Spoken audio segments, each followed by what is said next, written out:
YouTube de la Red Compasiva. Sí. Entonces, muchas gracias por su autorización. Y bueno, como les decía Richard, mi nombre es Isabel Cardona, soy gestora social y cultural del Parque Biblioteca Tomás Carrasquilla La Quintana.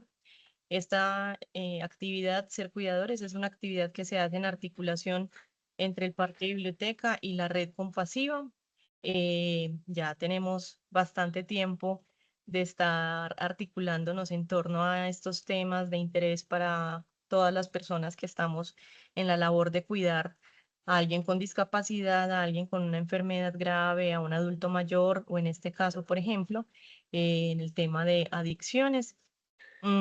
Esta actividad tiene un formato híbrido, nos encontramos 2 veces al mes. El primer jueves del mes nos encontramos de manera virtual, como en este caso, y el tercer jueves del mes nos encontramos presencial acá en el Parque Biblioteca, que queda en Robledo, Comuna 7, Medellín. Entonces también muy chévere poder contar con la participación de ustedes, no solo en este formato virtual, sino también presencial, para que nos regalemos un ratico, nos conozcamos y también pues podamos mirar cómo crece esta red de apoyo de cuidadores y cuidadoras en la ciudad. Entonces, mil gracias, Richard, también por acompañarnos y por estar en este espacio, y te cedo la palabra para que sigamos en la introducción de este tema.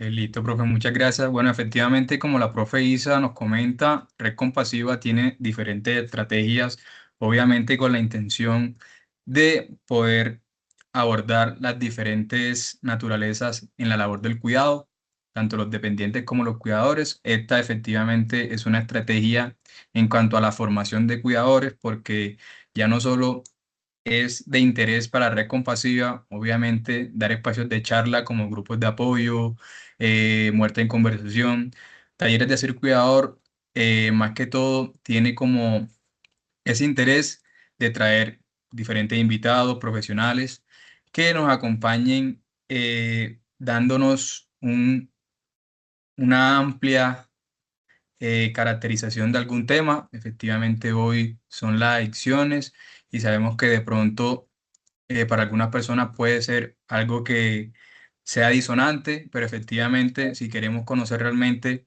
a profundidad la naturaleza de nuestros cuidados, de qué nos podemos encontrar en el día a día, en las labores, efectivamente tenemos que hablar de todo, y una de esas cosas es las adicciones. Entonces, de manera muy breve, yo les traje hoy una lectura que titulé Encender la luz. Entonces, dice así: imagínense entrar a un cuarto que conocen bien, su propio cuarto, el de su casa, pero completamente a oscuras. Ustedes saben que ahí están sus cosas, su cama, su mesa. Lo conocen. Pero en la oscuridad, ese cuarto familiar de repente se vuelve difícil. Uno camina despacio, con miedo a tropezar. A veces uno prefiere quedarse quieto en la puerta sin entrar. Eso pasa muchas veces cuando la adicción llega al entorno de cuidado. No es que no conozcamos a la persona, la conocemos, la queremos, pero la enfermedad llena de oscuridad un espacio que antes era familiar, y de repente no sabemos bien cómo movernos ahí dentro. Nos quedamos en la puerta sin saber si entrar, sin saber cómo ayudar, sin saber ni cómo nombrarlo. Y a veces, honestamente, es más fácil no entrar. Pero hoy estamos acá juntos, y lo que vamos a hacer en esta sesión es algo muy concreto. Vamos a encender esa luz. No para que todo quede resuelto, no para que el cuarto quede perfecto, sino para poder ver, para saber dónde está el suelo firme, para entender qué es la adicción que pasa en la persona. ¿Qué le pasa al cuidador? ¿Por qué se comporta así alguien que uno quiere? Conocer la enfermedad no cambia todo de golpe, pero sí cambia algo fundamental. Deja de ser un monstruo en la oscuridad para convertirse en algo que tiene nombre, que tiene No, forma. que No, se puede estoy entender. aquí. Y cuando uno puede ver, ya puede elegir cómo moverse. Eso es lo que vamos a hacer hoy, encender la luz juntos. Como les decía, efectivamente, cuando a uno le hablan de las labores de cuidado, uno de pronto no alcanza a dimensionar las diferentes problemáticas que uno se puede topar cuando efectivamente nos convertimos en cuidador o alguien que queremos mucho cae efectivamente en una adicción. Como lo dice en la lectura, puede ser de pronto algo que no nos gusta pensar en ello, que de manera metafórica, como dice, no queremos entrar a ese cuarto porque nos da miedo no solo pensar efectivamente en eso que de pronto sugiere que una persona sea adicta, sino porque no sabemos darle nombre y tampoco sabemos gestionar, obviamente, la enfermedad. Entonces, hoy tenemos al profesional Francisco Javier Arias Zapata, que nos va a estar acompañando con esta temática. Él es profesor, psicólogo de la Universidad San Buenaventura, pero le voy a dejar obviamente la palabra a él para que pueda ampliar mucho más su perfil y nos comente de qué vamos a hablar en el día de hoy.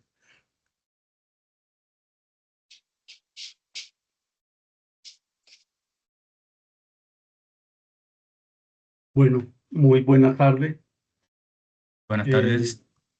para todos y para todas. En primer lugar, darle la gracia por la invitación y pues con el mismo cariño que me invitaron, con ese mismo cariño pues estoy acá y con ustedes pues quiero conversar un poco acerca de ese asunto que denominamos adicción.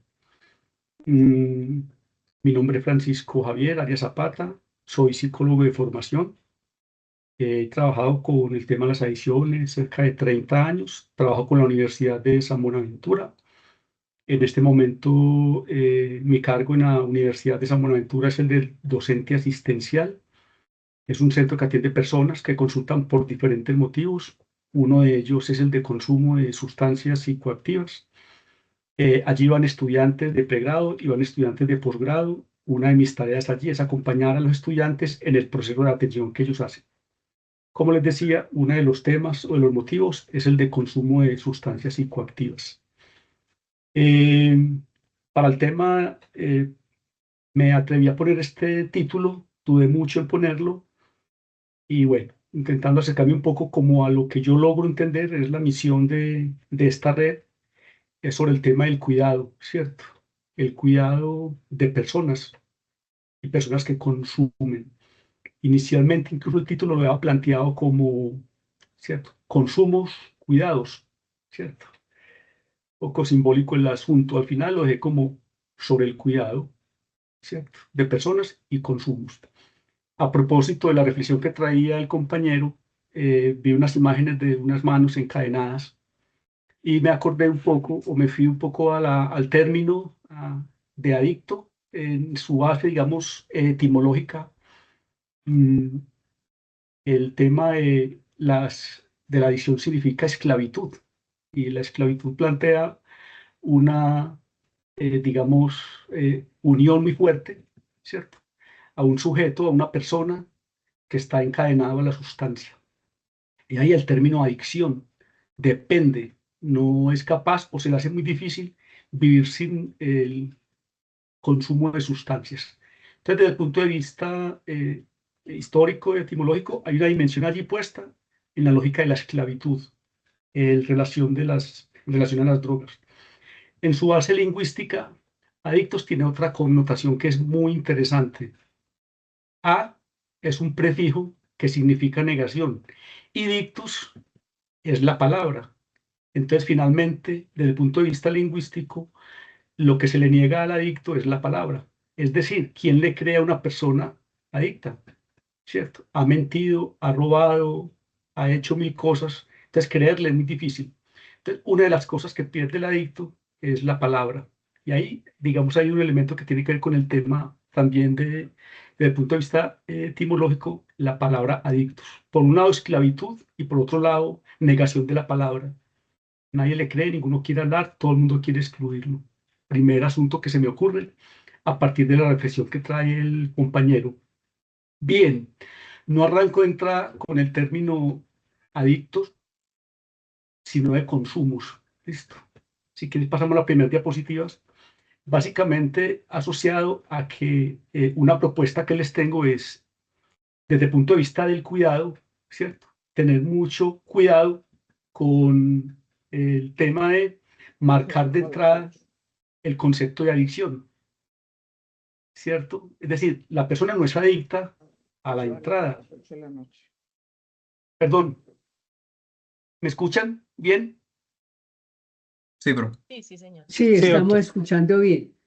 Ok, entonces, en primer lugar, tener mucho cuidado, no todo el que consume es un adicto, ¿cierto? A la adicción se llega después de un tiempo de trajinar y de unas condiciones muy particulares. Entonces, un primer elemento desde el punto de vista del cuidado es tener precaución con respecto a no marcar de entrada a una persona que consuma. Habrá que mirar cuándo se es o no adicto. ¿Listo? Bien. El objetivo básicamente de este encuentro, básicamente la idea es con ustedes dejar algunas ideas, ¿cierto? Algunas ideas para seguir reflexionando en torno al consumo de sustancias psicoactivas y ver qué elementos de allí pueden contribuir un poco en el término del cuidado, ¿cierto? Y aquí empiezo también como a plantear un asunto que tiene que ver con el tema del cuidado propio, ¿cierto? El tema del cuidado que también lo nombró el compañero al inicio, ¿cierto? Yo soy cuidador y qué tanto me cuido yo. Entonces, el objetivo básicamente es eso, algunas ideas para la reflexión en torno a los consumos y pensar desde allí un poco esta lógica, el cuidado propio, antes o paralelo al cuidado de los otros. Pasamos a la siguiente diapositiva. Bien, en esa lógica, pues algunas premisas relacionadas con el tema que nos atañe el día de hoy, ¿cierto? No todo consumidor es un adicto. Primer elemento que quisiera que tuviésemos en cuenta y que lo pensáramos con cuidado, ¿cierto? No todo el que consume es un adicto. ¿Por qué? Porque a veces hay personas que consumen, automáticamente los visualizamos como adictos, pero de la mano de esa visualización como adictos, esta representación mental nuestra, del punto de vista de la adicción, inmediatamente trae aparejado una condición que es muy complicada para el cuidado de personas que tienen problemas de consumos, ¿cierto? Y es el estigma. Estigmatizamos al que consume. Y de la mano de la estigmatización, la respuesta o la acción inmediata es el tema de la exclusión. Los excluimos de la casa, de la pieza, del vecindario, del colegio, del trabajo, de la universidad, ¿cierto? Y creo que ese es un primer elemento que va un poco en contravía de la idea del cuidador, es decir, no excluirlo. La OMS ha planteado precisamente el concepto de la adicción, la Organización Mundial de la Salud, el tema de la adicción como una enfermedad. ¿Listo? No es un simple delincuente como normalmente se le llama y que ya entra planteado un tema de estigmatización, ¿cierto? No es un vicioso simplemente, no es alguien que quiere consumir para hacerle daño a otro o por lo menos no pensarlo a la entrada, habrá que dialogarlo un poco con él, ¿cierto? La OMS nos ha dicho que el tema de la adicción es una enfermedad, ¿cierto? Bien, primer elemento. Segundo elemento, el tema de los consumos se da un poco en mi lógica, lo que yo he podido observar en este tiempo, después de mucho tiempo de trabajar con personas que consumen sustancias, de acompañar estudiantes y de estar asesorando, veo que el tema del consumo se puede dar, digamos, como en dos plataformas, son dos elementos fundamentales. Uno es el de la relación del placer y el otro es el del sufrimiento. Y ahí creo que el concepto de enfermedad se ve un poco truncado, digámoslo así, con las adicciones, porque normalmente la enfermedad la asociamos a dolor, pero el tema de los consumos o el tema del consumo se asocia en muchas circunstancias al tema del placer, ¿cierto? Al inicio, por ejemplo, entonces las personas consumen por curiosidad o por presión de grupo, etcétera.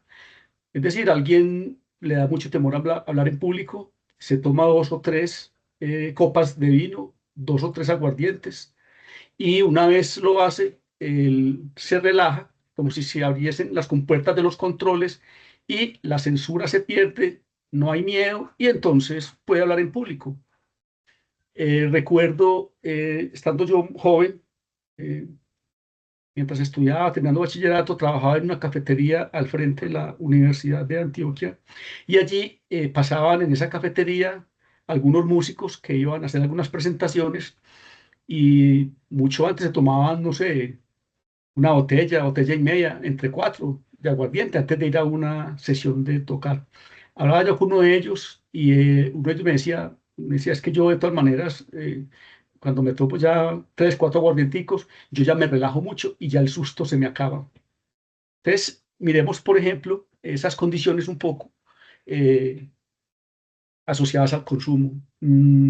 La gente va a la fiesta, va a la rumba y arranca inicialmente con unas cervecitas en el Lleras, en el Parque El Periodista o yo qué sé, o en la tienda del barrio antes de la fiesta. Pero precisamente preámbulo para la fiesta, asociado un poco al placer, ¿cierto?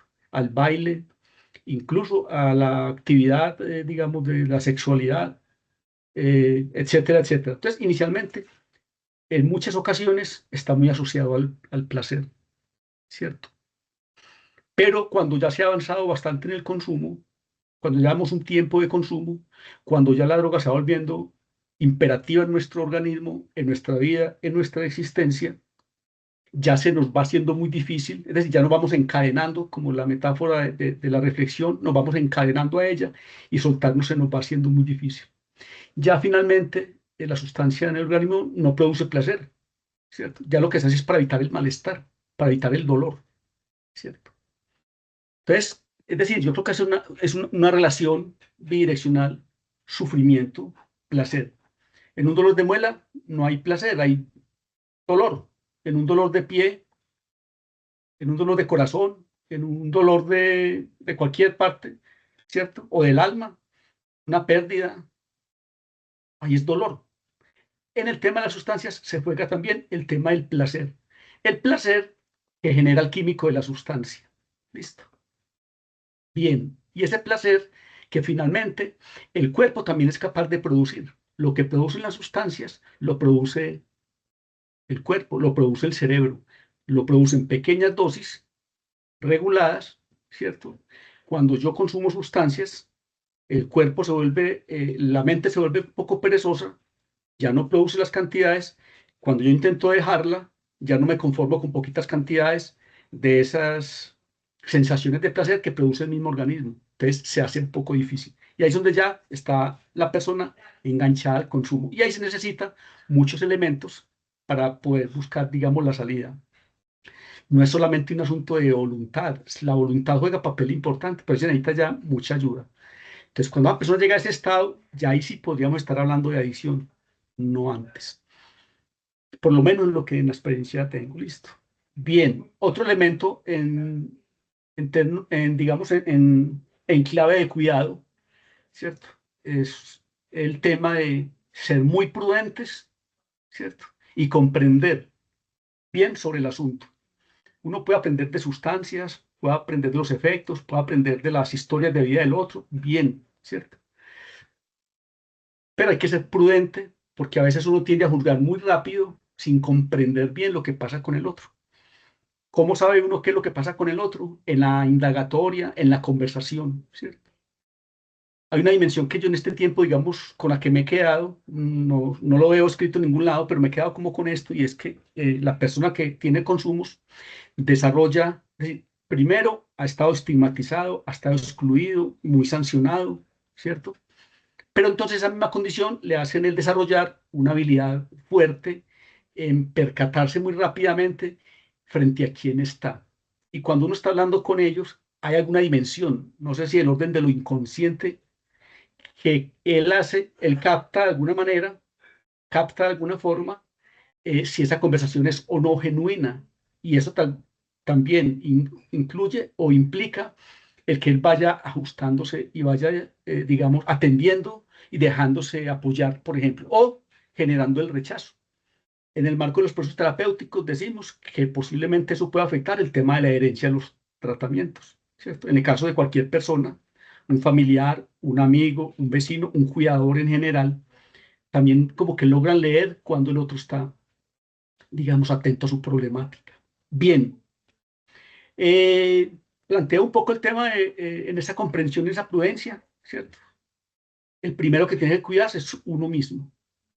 En principio, el ideal es, pues, no consumir, sería el ideal, pero otros elementos que tienen que ver con higiene del sueño, la alimentación, relaciones interpersonales, ¿cierto? Y un poco como con esa perspectiva, también poder ayudar el otro, ¿cierto? Aunque en la práctica y en la vida también se encuentra con personas, sobre todo en situación de personas que han vivido situaciones de calle y demás, que a veces hay personas que apoyan a otros en la calle aún estando consumiendo, pero podemos decir que eso funciona, digamos, como en otro nivel. Bien, un poco en ese marco de posibilidades del autocuidado, pues cuidar al otro. ¿Podemos pasar a la siguiente, porfa? Muy bien. En ese marco de poder saber uno cómo puede apoyar a otros y demás, pues en el término de las adicciones conviene de alguna manera también atender algunos conceptos, la podemos ir pasando, algunos conceptos que nos pueden ser muy útiles para trabajar un poco el tema que nos convoca, ¿cierto? Bien, droga.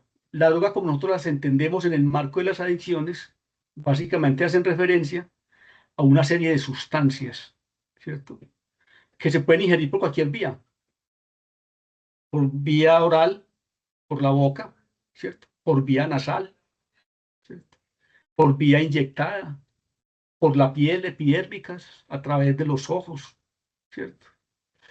A través rectal, también algunas ocasiones hemos encontrado que algunas personas a través de los, por ejemplo, de las toallas higiénicas, los tampones, digamos, los impregnan de licor y también no es muy habitual, pero también se ha encontrado uno como con esas situaciones, ¿cierto?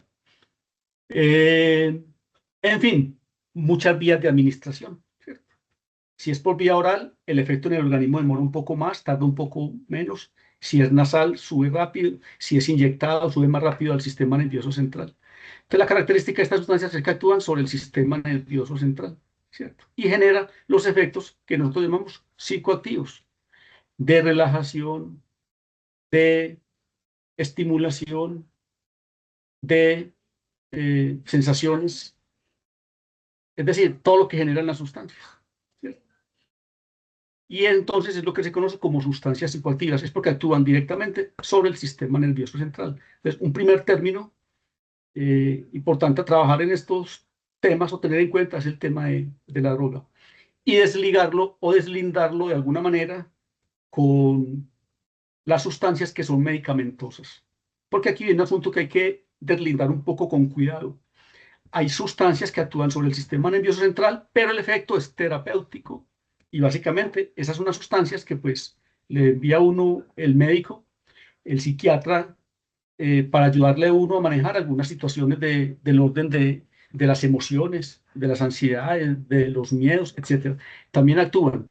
Pero estas sustancias, de alguna manera, tienen un poder químico que no genera un cuadro de adicción, por lo menos en principio, en lo fundamental, la idea es que estas sustancias contribuyan un poco a manejar algunas de esas situaciones e incluso el tema de la desintoxicación sin que generen adicción o con muy poquita capacidad química para que vaya haciéndose ese proceso de desmonte gradual que llaman.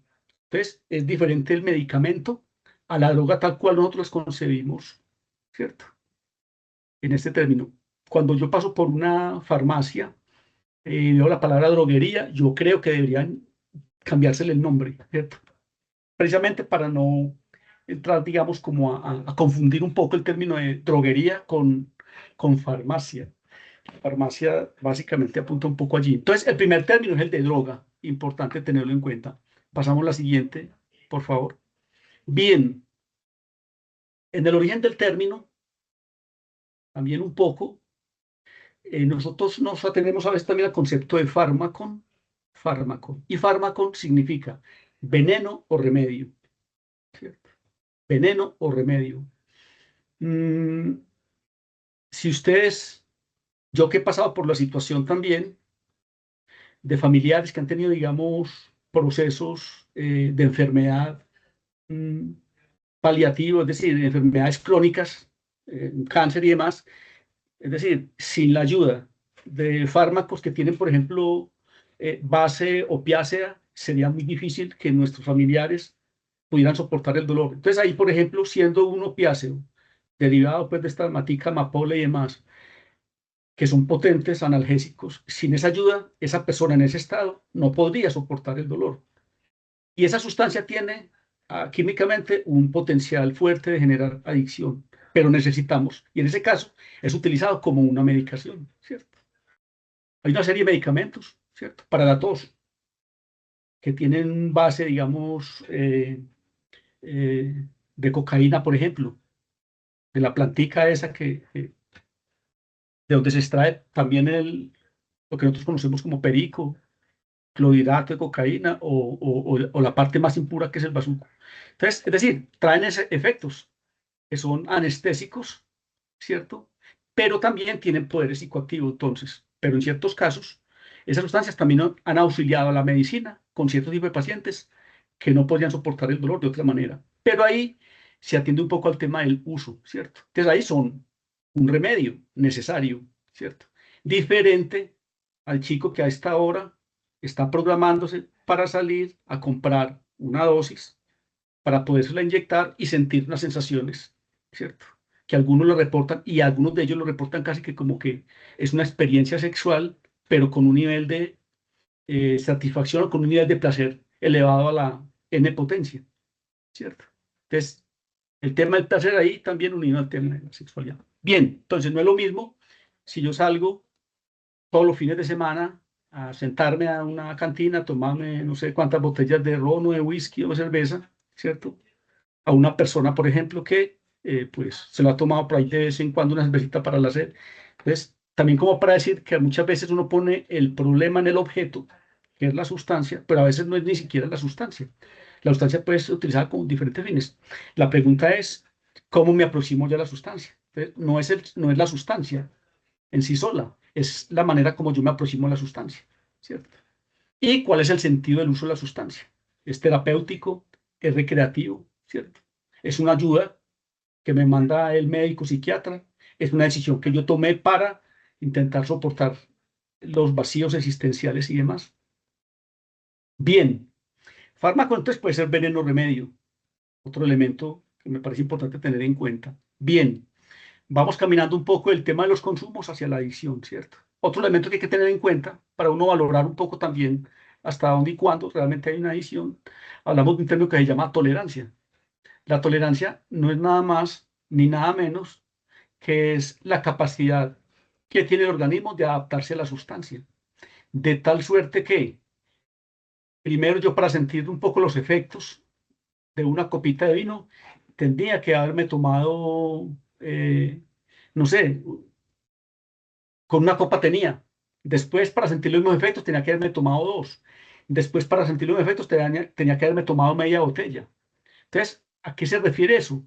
Es al aguante que la gente va adquiriendo en la medida que va haciendo uso de la sustancia. Esa condición de aguante es lo que llamamos tolerancia, es decir, la capacidad que tiene el organismo para poder, ¿cierto?, experimentar los mismos efectos que experimentaba antes con poquita dosis.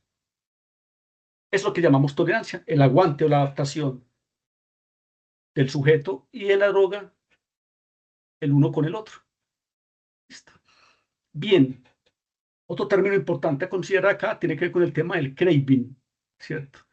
El craving básicamente hace referencia a ese estado como de ansiedad, como a esas ansias, a esas ganas, a esos deseos, ¿cierto? Del consumo. Es como un impulso irreprimible, un impulso que no se puede detener y que finalmente los lleva al consumo, ¿cierto? Este es otro elemento que nos va dando y nos va marcando, digamos, la pauta para uno decir, aquí esta persona puede estar ya dándonos indicación de que hay un problema, ¿cierto? Bien, el otro término importante a considerar es el tema de, es decir, nosotros hablamos de la adicción a sustancias, al organismo, al cuerpo, al sujeto, pero en muchas ocasiones nosotros nos encontramos, pero seguramente ustedes también, con que a veces hay otros problemas que están asociados a los consumos. A veces esos problemas estuvieron en la base antes de empezar a consumir y fueron como la causa que fueron llevando al consumo. Un ejemplo, una persona que normalmente ustedes ven que está muy triste, está deprimida, siente que la vida no ofrece nada bueno, no ofrece, es decir, el mundo lo ve oscuro. A veces descubre por recomendaciones de amigos o de compañeros o por azar de la vida, se encuentra con el perico, por ejemplo, o con el mismo licor, alcohol, y encuentra que al usarlo, esto le relaja, esto le genera un estado de, entre comillas, de anestesia frente a la problemática que tiene, ¿cierto? Entonces, finalmente uno puede decir que posiblemente en la base estuvo un cuadro o una problemática anímica, ¿cierto? Posiblemente un trastorno depresivo, que a veces él no sabe y uno tampoco, y que finalmente, luego, por cualquier razón, eh, la sustancia le ayudó a resolver el problema. Entonces, el problema que había antes, posiblemente, si hay un cuadro de depresión, y posterior consume, encuentra que eso le resuelve en cierta medida el problema, lo sigue haciendo y entonces va caminando hacia dos problemas, ¿cierto? Un problema que tiene que ver con un cuadro depresivo y un problema que tiene que ver con el cuadro de consumo de sustancias. Es lo que llamamos como patología dual o comorbilidad, pero a veces es al revés. Hay muchachos que por el momento histórico, evolutivo particular, que es muy frecuente, ¿cierto? Muchacho a los 13, 14 años que está queriéndose comer el mundo, ¿cierto? Fiesta, rumba y demás, entonces arranca consumiendo normal, en fiesta, se rumba con los compañeros, se va enganchando, se va encadenando la sustancia, ¿cierto? Y a largo plazo, ese consumo le va generando el cuadro de depresión o el cuadro de ansiedad. Entonces, a veces está la ansiedad o la depresión antes y a veces está después del consumo. Entonces, puede estar, digamos, asociada al consumo. Entonces, muchas veces nosotros encontramos que aquel que llega a la adicción, recuerden que les dije que no todos llegan a la adicción, aquellos que llegan a la adicción, cuando llegan allá y uno los ve, posiblemente encuentra que allí hay un cuadro de depresión y hay un cuadro, digamos, de adicción, y tiene entonces dos problemas. Ya no es la adicción solamente, sino que es el tema de otros trastornos, ¿cierto? O hay problemas de pareja, otras condiciones. Entonces, el término fármaco, tolerancia, craving, patología dual, son elementos que nosotros tenemos muy en cuenta para el abordaje de estos asuntos que tienen que ver con las adicciones. Pasamos al siguiente. Muy bien. Las sustancias tienen diferentes clasificaciones. Posiblemente ustedes ya lo saben. Podemos plantear una clasificación que tiene que ver con el origen. Podemos hablar de sustancias de origen natural o sintético. Por ejemplo, el caso de la marihuana, ¿cierto? El caso de la cocaína en su base es de origen natural, lo producen algunas plantas. Y ahí se ahincan algunas personas que consumen para decir que como son naturales, no son tan complicadas. Y tenemos las sustancias sintéticas, que son procesadas en laboratorio a través de una serie de componentes químicos y con la posibilidad de aumentar y elevar la potencia, digamos, en los efectos. Entonces podemos hablar en la clasificación de sustancias de origen natural o sintético, ¿cierto? Pero también podemos hablar de otras clasificaciones, sustancias que son legales o ilegales. El caso del cigarrillo, el caso del licor, ¿cierto? Son sustancias legales. Cocaína, éxtasis, popper, etcétera, etcétera, son consideradas sustancias ilegales, ¿cierto? Nosotros ponemos mucho énfasis y nos da mucho susto cuando hablan de heroína, por ejemplo, la misma cocaína y demás, pero a veces no nos da tanto miedo cuando hablan de licor, ¿cierto? Paradójicamente, diría yo, somos un poco una cultura de doble moral. Yo siento que el alcohol, por ejemplo, por un lado, siendo una sustancia legal, es una sustancia que es bien problemática. Bueno, no solamente la sustancia, es decir, la cultura favorece los consumos, ¿cierto? Pero nosotros hacemos un uso a veces desenfrenado del consumo del alcohol. Yo no digo que el alcohol sea el problemático, ¿cierto? Si usted no coge la botella, pues no te va a hacer nada. Pero si la coges y no sos capaz de soltarla, hay una relación muy complicada. De todas maneras, yo siento que el alcohol es una de las sustancias más problemáticas. En estado de consumo de alcohol, de consumos, digamos, un poco desbordados, ¿cierto? Usted pierde el equilibrio y se da un golpe en la cabeza, ¿cierto? Usted se desinhibe y entonces dice o hace cosas que son inadecuadas. Usted, bajo el efecto del consumo del alcohol, se encuentra con personas que no son muy recomendables, por ejemplo. Aparecen en fiestas, sobre todo rumbas, amanecen con alguien que no se acuerdan quién era y han ya tenido, digamos, una serie de experiencias. Entonces, a veces el licor, yo siento que es muy problemático. Accidentes de tránsito, muchos. Hay que mirar viernes al amanecer, sábado, sábado al amanecer, domingo, la cantidad de accidentes en donde está implicado el consumo de sustancias y otras cosas. Siempre, casi siempre, implicado allí el consumo de alcohol. Entonces, uno puede decir que el alcohol hay muchas problemáticas, ¿cierto? Las otras también, pero hay un asunto de permisividad cultural, diría uno también, ¿cierto? El cigarrillo pues, de venta libre, lo entregan a través de licencias de funcionamiento, lo venden nuestros tíos, nuestros vecinos, nuestros amigos, pero digamos que socialmente, pronto la nicotina que trae el tabaco, el cigarrillo, posiblemente socialmente no sea demasiado complicado, pero a nivel de la salud física, tendremos que ver un poco el tema de los problemas de cáncer asociados al consumo de esta sustancia. Y hoy, ustedes pueden ver en las noticias y ustedes mismos pueden estar cerca. Un día, por ejemplo, se usaron los vapers o el vapeador.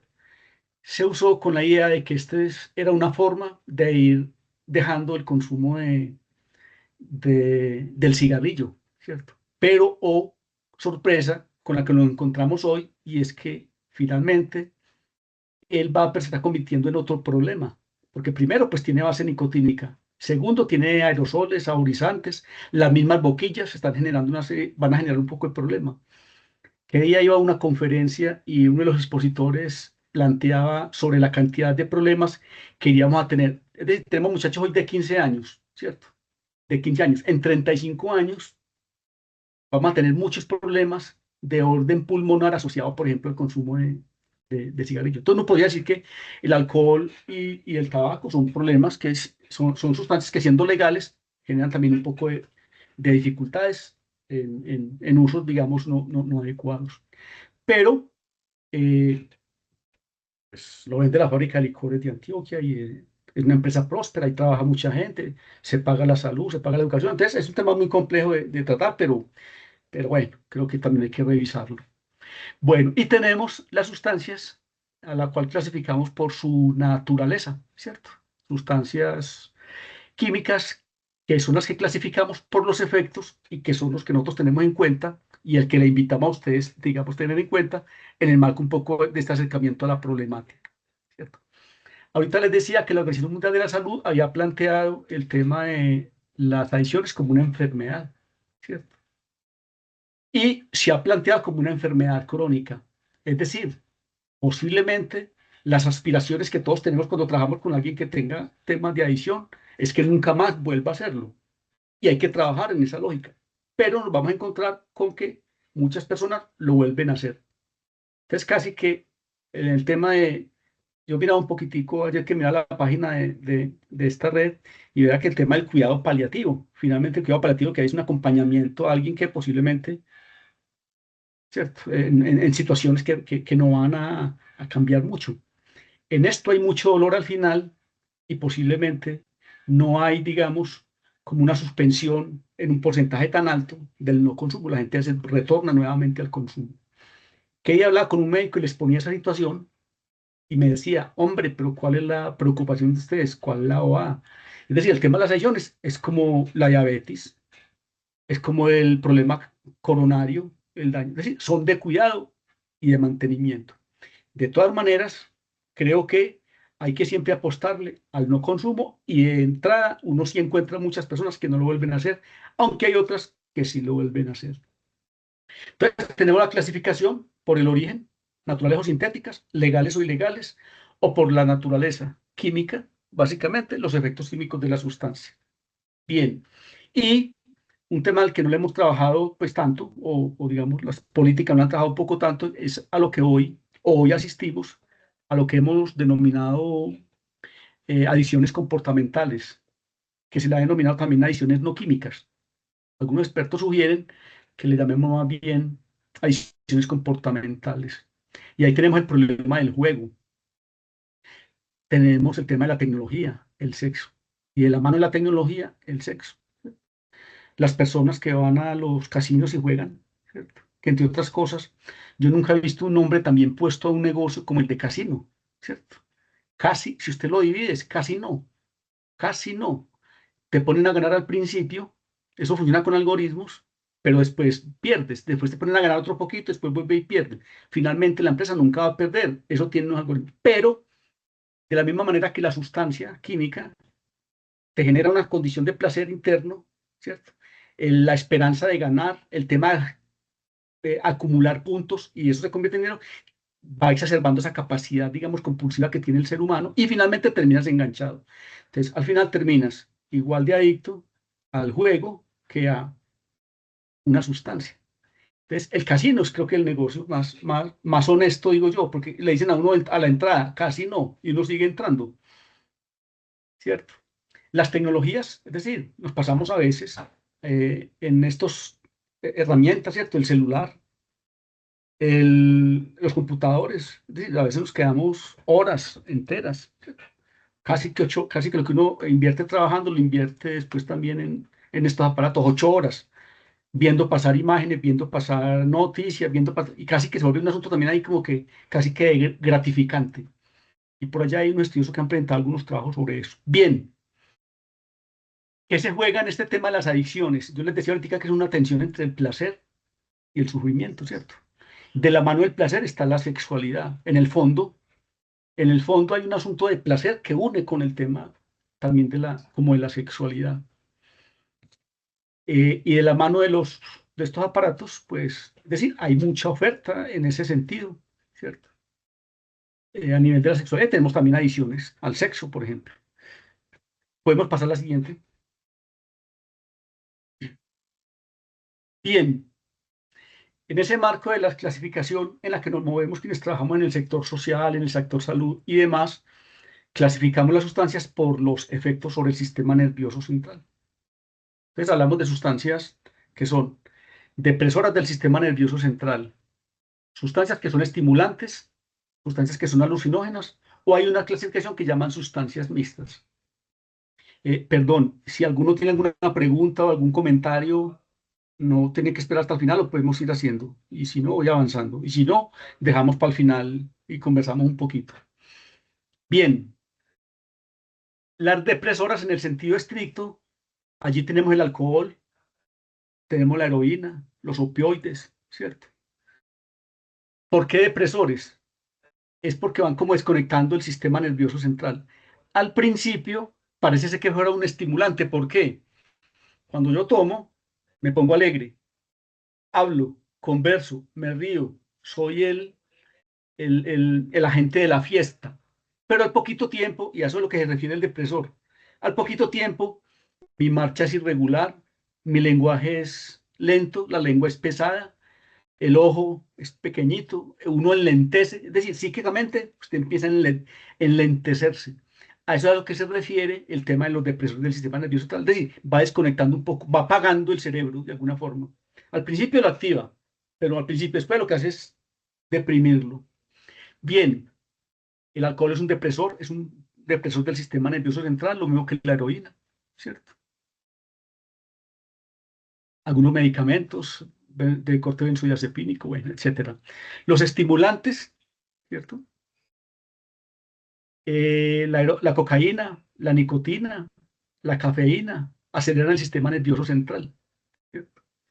Hace unos días en una empresa de transporte fui a dar unas charlas y por ejemplo me encuentro con que pues allí, digamos, conductores que, es decir, llegan hoy de Bogotá, salieron, no sé, en la mañana de Bogotá, llegaron aquí por cualquier razón a las 4 de la tarde, a las 8:30 lo están empacando para, no sé, para Buenaventura, están llegando a las 6 de la mañana y luego lo envían a otro lugar. Entonces, es decir, pasan largas jornadas a veces en el estado de la conducción. Entonces, usan, por ejemplo, alguna cocaína para mantenerse despiertos. ¿Qué es lo que hace el estimulante? Lo que hace es mantenerlo activo, despierto. ¿Cierto? La nicotina es otro estimulante, la cafeína es otro estimulante. Digamos que en el marco de la cafeína, pues siendo un estimulante, no se ha catalogado o no lo tenemos dentro de nuestro arsenal como aquellas sustancias que generen, digamos, un cuadro de adicción o como un asunto problemático, pero se encuentra uno con personas que se les hace muy difícil también dejar, por ejemplo, la cafeína. Y la nicotina, pues ya ustedes saben que tienen otras condiciones también, es un estimulante.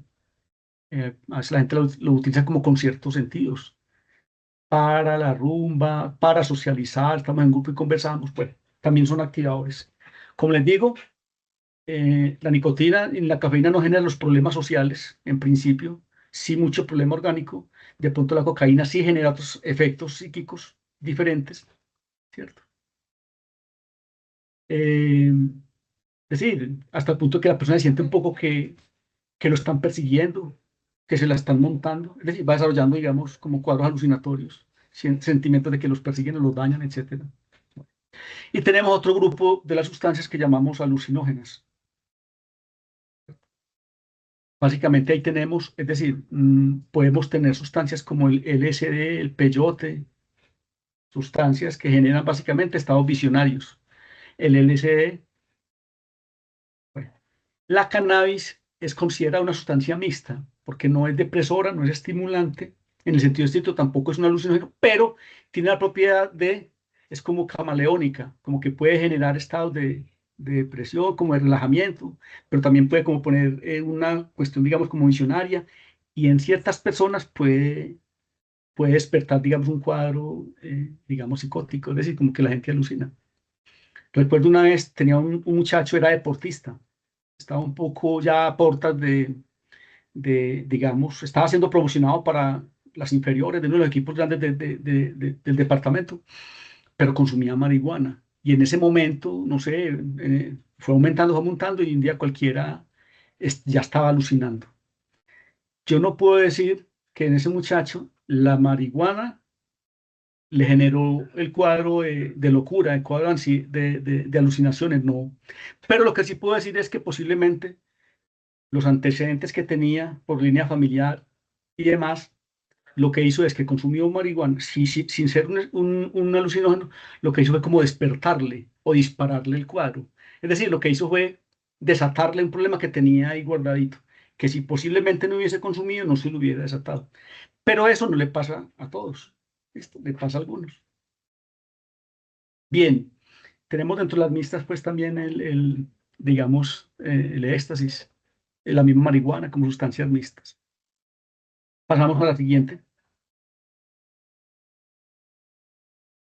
Bueno, aquí nos encontramos con otro elemento, se juega ya, digamos, a nivel cerebral, es lo que los médicos conocen como el circuito de la recompensa.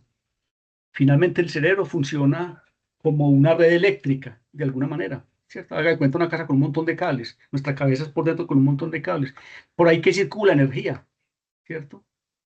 ¿Qué es lo que circula por nuestros cables? Neurotransmisores. ¿Qué es lo que llaman neurotransmisores? Información de placer y conecta a diferentes centros del cerebro. Entonces, aquí nos estamos dando, por ejemplo, una imagen de un cerebro saludable, es decir, el cerebro está activo automáticamente. En el cerebro, con personas que han llegado a la adicción, el cerebro está un poquitico más apagadito, es decir, funciona con la estimulación de la sustancia nueva, ¿cierto? Toca el tema de los aspectos del orden, digamos, dicen los neuropsicólogos que lo último que uno termina en desarrollar es el lóbulo frontal, toda esta parte de acá, y que allí se están coordinando todo lo que tiene que ver con lo que ellos llaman funciones ejecutivas, memoria, atención, concentración, lo que ellos llaman el freno inhibitorio, que es el tema de los controles. Entonces, ¿qué dice? que es lo que más se demora en terminar de desarrollar uno. Y que eso lo está terminando de desarrollar uno más o menos hacia los 24 años, 25, 24 o 25 años. Entonces imagínense ustedes un chico que empieza a consumir a los 13, que es en donde las estadísticas nos están diciendo que la mayoría de los muchachos se están iniciando en los consumos. Entonces, ¿qué va? Va atrofiando ese proceso de desarrollo. Bueno, entonces es lo que llaman el circuito de recompensa, es decir, genera un poco una activación de todo tiene una incidencia sobre todo el sistema de la motivación, del deseo. Por eso es que a largo plazo, ya lo va viendo uno dice que perezosos. No, no son perezosos, a veces lo que está es el cerebro desactivado, no está produciendo lo que tiene que producir, está desalentado el cerebro, digámoslo así, ¿cierto? Hay áreas que están... Entonces, a veces no es simplemente placer, sino que el cuerpo no les da, el cerebro está un poco gastado. Entonces, es decir, y como eso les produce placer, vuelve y lo repite, y vuelve y lo repite, y lo va volviendo un círculo, un circuito que repite una y otra vez. Cuando baja la concentración de la sustancia, necesita inyectarle una nueva sustancia. Ahí estamos hablando un poco ya del tema de la adicción. El circuito de recompensa, otro elemento importante que creo que podemos tener en cuenta allí. Pasamos a la siguiente, porfa. Richard. Muy bien. El tema de la adicción, ¿cierto? Uno pregunta un poco siempre cuáles son las causas, ¿cierto? O cuáles son los aspectos que llevaron al consumo. Y uno puede encontrar, es decir, yo creo, ayer hablaba les cuento que esta semana hubo aquí un evento que llamaban una cátedra abierta y la nombramos así. Ahora sí que hablen los expertos, así la llamábamos. Y trajimos como invitados a dos personas que vivieron la vida de la calle. Y ellos nos contaban un poco el tema de las historias, ¿cierto? Y una pregunta es decir, ¿qué los llevó a la calle? Les decíamos a ellos, ¿qué los llevó a la calle? Ya hoy salieron, llevan otra vida diferente, pero ¿qué los llevó a la calle? Y cuando uno logra conversar con ellos, se encuentra que fueron muchos factores y que ninguno, es decir, fueron los mismos factores. En todos no es igual, ¿cierto? En unos puede ser porque en la casa son demasiado exigentes y no permiten libertad y movimiento, entonces desborda. Le pasa como al caballo que usted va montado, ¿cierto? Y le pone la rienda muy fuerte. El caballo llega un momento que se revela y te tumba. A veces pasa eso. Y encuentra uno personas un poco como esa dimensión. Hogares que presionan demasiado, dan muy poco margen de movimiento, poco de libertad. Y entonces el muchacho se revela, digámoslo así. Y a veces las sustancias están allá afuera. Las toma y por ahí continúa. O a veces el otro extremo, que también es muy peligroso. Familias, hogares o comunidades que son demasiado laxas. Es decir, el otro, es decir, no hay control, todo lo puede hacer, tiene toda la libertad para moverse. Es decir, no hay. Y eso también a veces funciona y tiene incidencia en las razones por las cuales se consume. Entonces, no puede encontrar factores de riesgo. ¿Qué es un factor de riesgo? Un factor de riesgo para nosotros es básicamente o hace referencia a circunstancias, a eventos, a momentos, a situaciones que llevan a que una persona entre en el mundo de las drogas, ¿cierto? Ese es un factor de riesgo. Desde el punto de vista escolar, ¿qué puede ser un factor de riesgo? Pues, digamos, presiones académicas, al final, por ejemplo, el momento académico, o profesores que son, digamos, corchadores o profesores que tiran demasiado duro al estudiante o exigencias fuertes. Uno puede decir que hay factores de riesgo escolares, ¿cierto? Pero también en la escuela puede ser un factor protector, porque en la escuela aprende sobre temas diversos, entonces cognitivamente se está moviendo, es un factor protector. ¿Por qué? Porque permite discutir con compañeros, entonces eso permite generar reflexión y entrar en un mundo social. También puede ser un factor protector porque allí genera ideas, desarrolla creatividad, etcétera, etcétera. Entonces, a veces pueden haber allí factores de riesgo y factores de protector. ¿Cuál es la idea? Poder detectar cuáles son los factores de riesgo y cuáles son los factores protectores y trabajarle más a los factores protectores. Entonces, por ejemplo, es decir, el club de periodismo, el club de no sé qué, el que maneja el área de deporte, es decir, también puede canalizarse las capacidades y las potencialidades a través de, y por ahí hacer que en vez que sea una sustancia la que le genere, le ayude a mantener ese estado dopaminérgico activo, puede ser una actividad deportiva, ¿cierto? Cuando yo juego, cuando yo sudo, cuando yo meto un gol, cuando yo trabajo en equipo, siento satisfacción. Ese es una forma de canalización que puede ser un factor de protección. ¿Listo? A nivel laboral, factor de riesgo, ¿qué puede ser? ¿Cierto? Largas jornadas de trabajo, mucha presión, ¿cierto? Bajos salarios, bajos estímulos, compañeros o jefes, digamos, demasiado fuertes, etcétera. Pero también el mundo laboral ofrece también factores de protección. Habrá que ver cuáles son, ¿cierto? Pueden ser incentivos, ascensos, reconocimientos, ¿cierto? Etcétera, etcétera.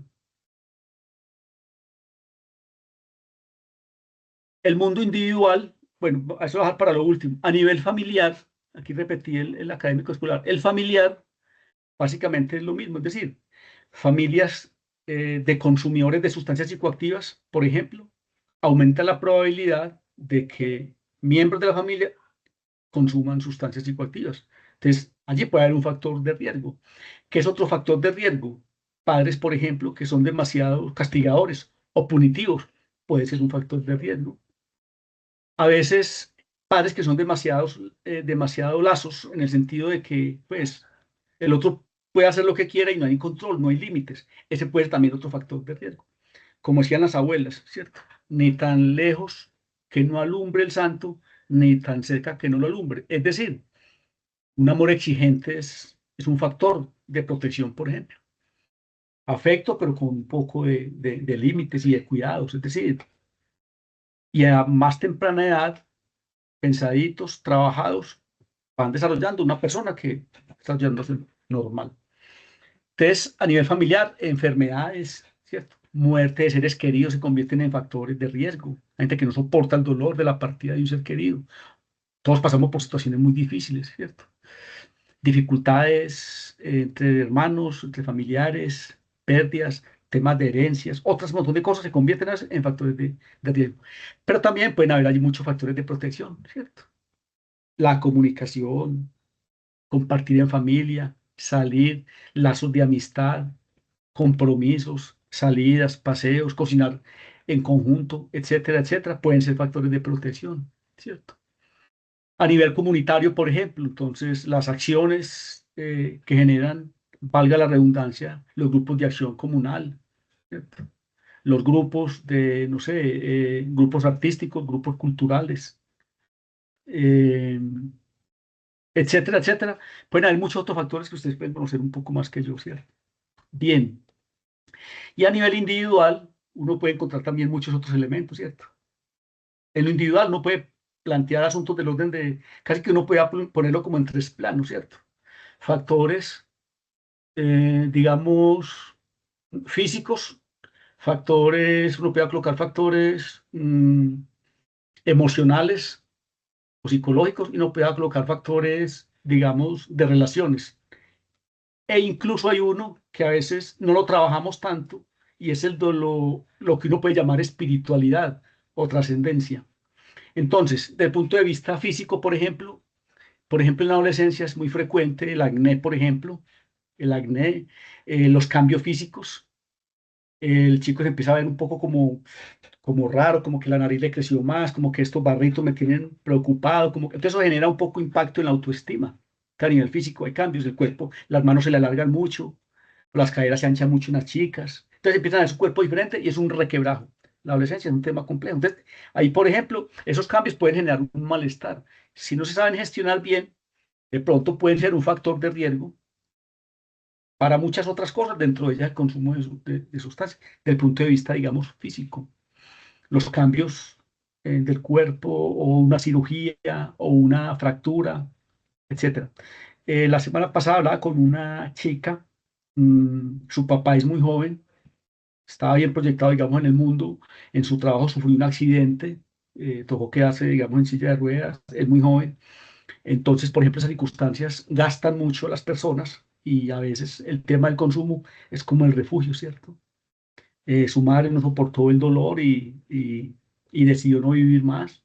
Ese señor no supo gestionar y entonces el tema del consumo estaba un poco asociado allí. Y entonces queda con dos chicos muy jóvenes, no tiene mucho apoyo. Entonces, para este señor, digamos, esa condición ese accidente le genera un factor de riesgo, ¿cierto? Que no sabemos si lo pueda, digamos, gestionar bien. Y ahí hay un tema de consumo.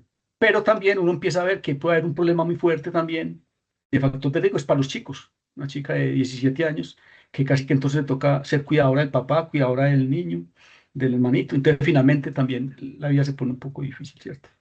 Entonces situaciones como de orden de cosas de la vida que a cualquiera de nosotros nos puede pasar, pueden convertirse en factores de riesgo. Pero también factores de protección pueden ser un poco entonces los apoyos, ¿cierto? Los apoyos. La red de apoyo familiar, el primo, el tío, la abuela, etcétera, etcétera. Bien. Entonces, a nivel individual también tiene incidencia sobre el tema familiar. Entonces, a nivel psicológico puede ser un factor de riesgo, estados de tristeza que se van sosteniendo mucho en el tiempo, estados de dolor, ¿cierto? De escasez económica. Esa condición va generando situaciones que va incorporando el mundo psíquico de las personas, la mente, y se va sintiendo mal, desprotegido, solo, incapaz, fracasado, etcétera, etcétera. Bien, entonces, a nivel individual podemos tener asuntos orgánicos, asuntos más psicológicos, asuntos también muy relacionales, pero también encuentro hay un elemento que sin que lo hayamos trabajado mucho, es el tema de la espiritualidad. No hablo de religión, hablo de la espiritualidad, de algo que sea un poco trascendente. Es decir, que la gente, cuando la gente cree que hay algo más allá, a veces se pega a eso que hay más allá y a veces es bueno ayudarle a pegar de eso que él ve más allá, ¿cierto? Por ejemplo, una acción que uno hace con una persona que tenga consumo, que uno sabe que es creyente, ¿cierto?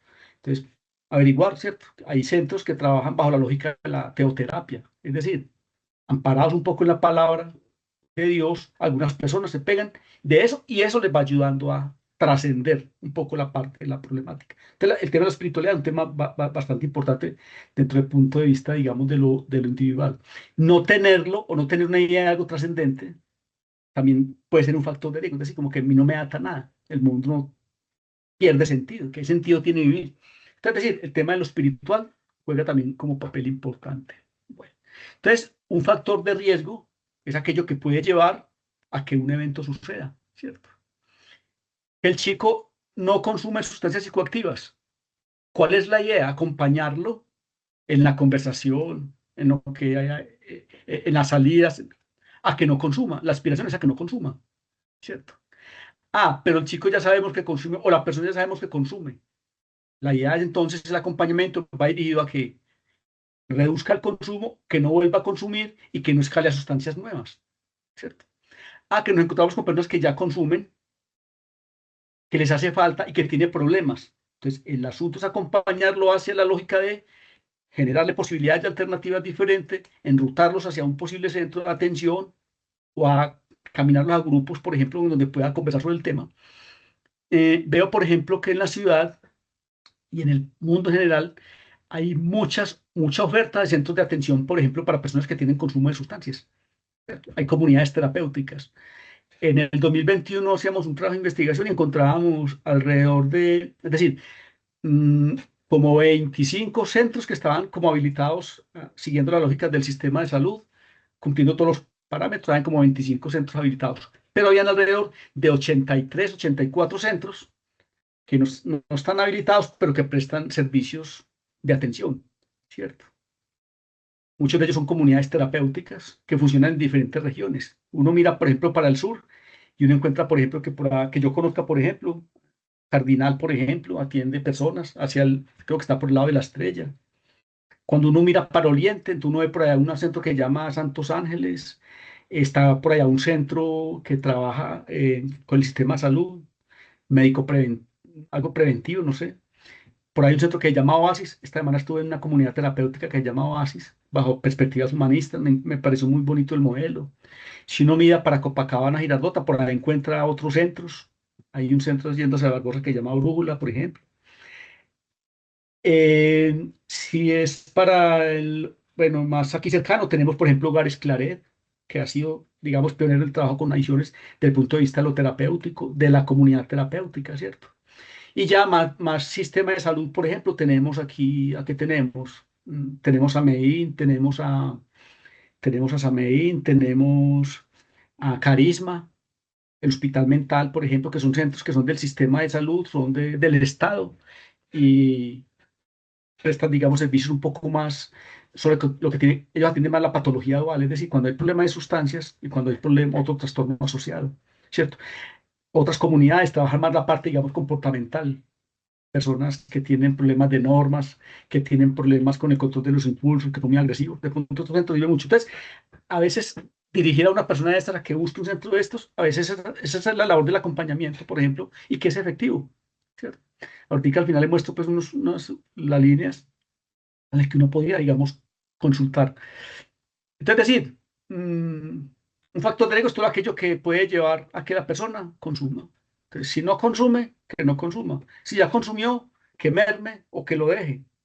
Si ya consumió y tiene problemas, es decir, que se estabilice y que vaya reduciendo para que no genere problemas. Que ya tiene una adicción, un acompañamiento para que vaya a un centro de atención rapidito y que a él le puedan ayudar, por ejemplo.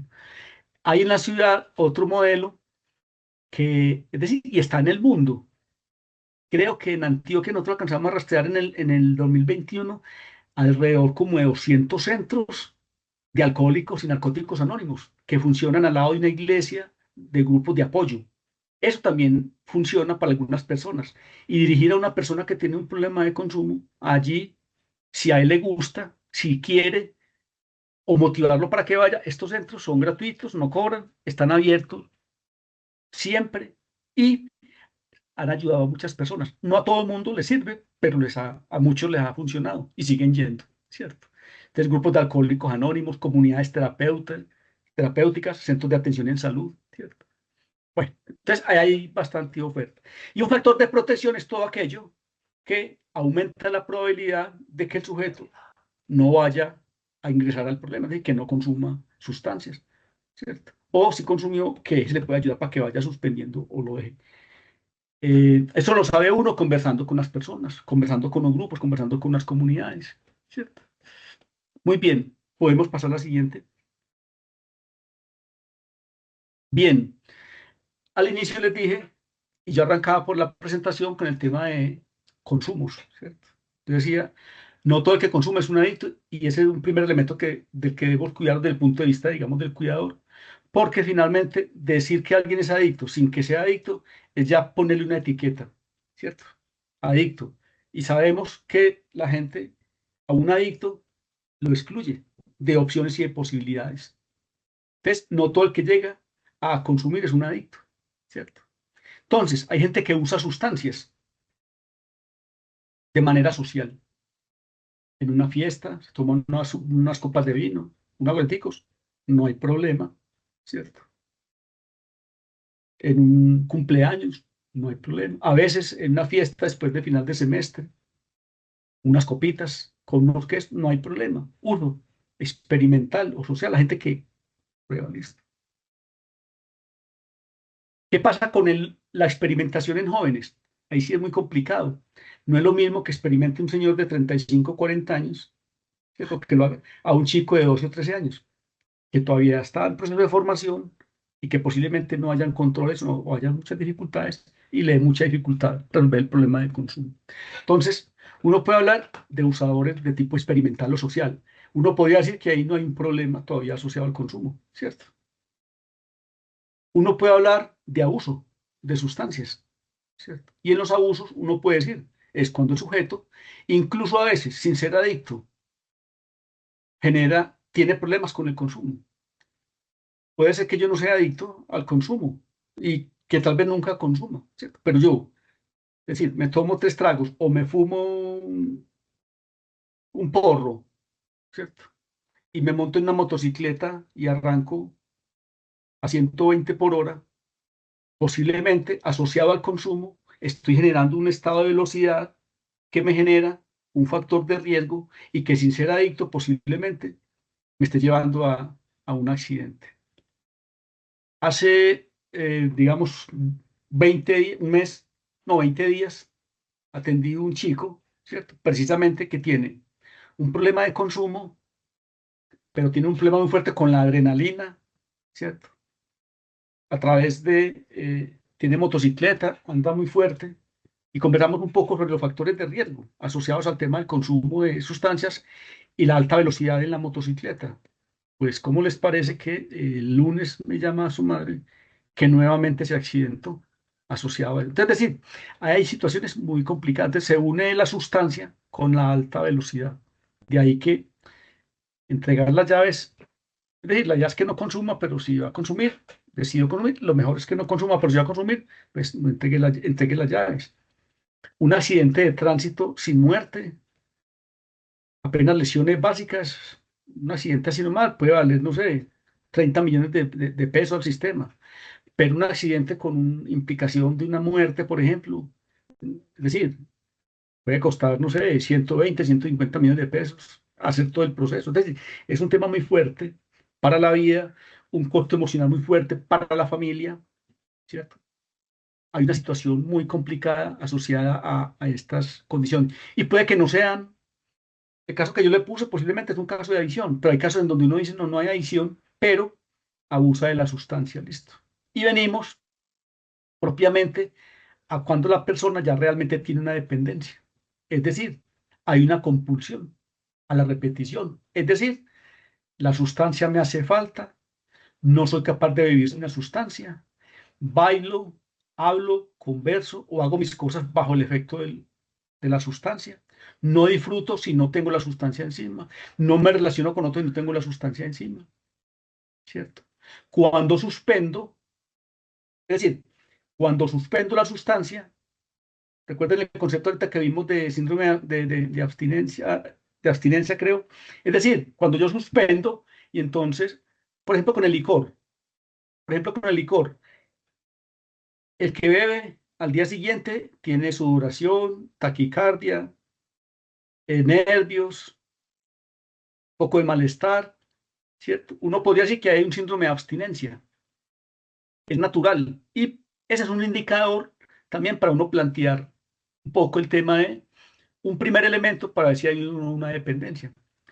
El otro elemento es cuál, que consume ya grandes cantidades de sustancias. Entonces ya tenemos tolerancia y un síndrome de abstinencia. ¿Listo? Pero tenemos otro elemento, un tercer elemento, es que el hombre ha intentado, ha hecho esfuerzos infructuosos por dejarla y no lo ha logrado. Es decir, ya hay pérdida de control. Es decir, ya parte de los recursos que tiene los destina para la consecución de la sustancia. Entonces ya empieza digamos, a tener, digamos, incumplimientos laborales o académicos o familiares. Entonces hay otros elementos que están allí. Entonces hay una dimensión del orden de la pérdida del control. Hay un asunto del orden de la repetición. Hay un asunto de los fracasos o los esfuerzos infructuosos para dejar de hacerlo. ¿Cierto? Empieza a incumplir en actividades o obligaciones laborales o académicas. Entonces ya uno dice, y del sujeto ya no es capaz de dejarlo y lo hace además con alguna frecuencia, varias veces al día, ¿cierto? Lo hace diario, con alguna regularidad, la sustancia le hace falta. Ahí podríamos estar hablando ya un poco de un tema de dependencia, y es decir, un cuadro de adicción. Y ahí es donde él ya empieza a perder los vínculos con la familia, o a dañarse los vínculos con la familia, con el colegio, con el trabajo, con los amigos, con la comunidad. Tiene problemas económicos, tiene problemas de autoestima, tiene problemas de... Y se va eliminando, se va saliendo de los lazos sociales, va quedando en solitario, básicamente con su consumo y con otras personas que también consumen. Ahí estamos hablando ya de adicción, ¿cierto? Y hay otros que además de la dependencia, ¿cierto? Ya tienen, el vínculo es totalmente roto y demás, es un deterioro sistémico y casi siempre estos son los que ya ustedes ven en la calle, ¿cierto? Ya perdieron, la familia no los quiere, el trabajo ya no lo hay, perdieron todo contacto con personas cercanas y terminan en habitación, digamos, habitando la calle. Mm, La semana anterior, no, semana antes no, antes de Semana Santa, en la semana antes estuve recorriendo la ciudad con algunos estudiantes, ¿cierto? Recorrimos todo el tema de el centro, digamos, de la Plaza de Toros hasta la Universidad de Antioquia por toda la Avenida del Río. Recorrimos un poco, nos atravesamos todo el tema de lo que se conoce como el Bronx. Recorrimos parte de Prado Centro, recorrimos parte de la Veracruz, Tenerife, es decir, y uno ve realmente que, digamos, allí van muchas personas, algunos, por ejemplo, todavía no han perdido el vínculo, todavía tienen cercanías familiares y demás, pero es que ya han perdido, digamos, todo el vínculo. Y esos muchas veces, digamos, los que ya van a la situación, digamos, de calle, consumo de sustancias y calle, ¿cierto? A veces uno se asusta mucho con esto, ¿cierto? Uno podría decir en la experiencia que tengo, algunas estadísticas dicen, de cada 100 personas que consumen sustancias, realmente se pueden volver adictas o llegar a la dependencia, unas 3 personas. Los otros pueden tener abusos, pueden no tener tanto problema, realmente son 3, ¿cierto? De 100, 3 aproximadamente, de 100, 3, ¿cierto? Pero de 200 son 6, ¿cierto? Pero de 1000 va sumando, ¿cierto? En 10.000. Entonces, no son tantos, pero finalmente sí va siendo un problema que va sumando y va generando problemas. De cada 100 de los que consumen, 3 se pueden volver adictos. Los otros 97, entre abuso, ¿cierto? Poco de dependencia, pero con círculo, con abusos, pero sin mayores, sin unos problemas marcados, van y vienen, pero ha generado un poco el tema de la adicción. Aún así, ¿cierto? Va siendo mucha gente. Pasamos a la siguiente. Bien, nosotros hablamos, dentro de los factores de riesgo, pues hablamos también de lo que es la vulnerabilidad, ¿cierto? Y en esto hay que plantear un poco que también hay antecedentes. Hay antecedentes, digamos, del orden biológico. Digamos que en consumidores, hijos de padres consumidores, parece ser que tiene mayor probabilidad de desarrollar un problema de alcohol que aquellos que son hijos de padres que no consumen, ¿cierto? Hay una dimensión del orden de lo biológico allí, de una especie de disposición, digamos, biológica asociada al tema, ¿cierto? En las otras sustancias no se ha dicho tanto, pero digamos que puede haber un componente allí expuesto. El cuerpo se adapta a la sustancia.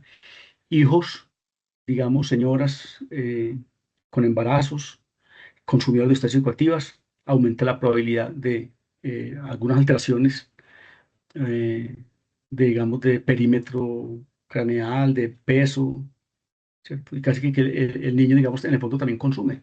A través del cordón umbilical los niños se alimentan, entonces también el consumo de alguna forma, alguna dimensión tendría que estar haciendo allí, ¿cierto? Bien.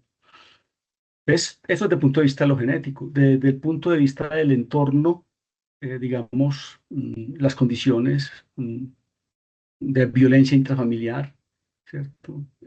Tema de maltratos, temas de asesinatos, temas de condiciones digamos, de dificultades del barrio, grupos armados, la situación económica del país, la misma situación política. Es decir, todo esto genera en personas a veces angustias y se convierten también en factores ¿cierto?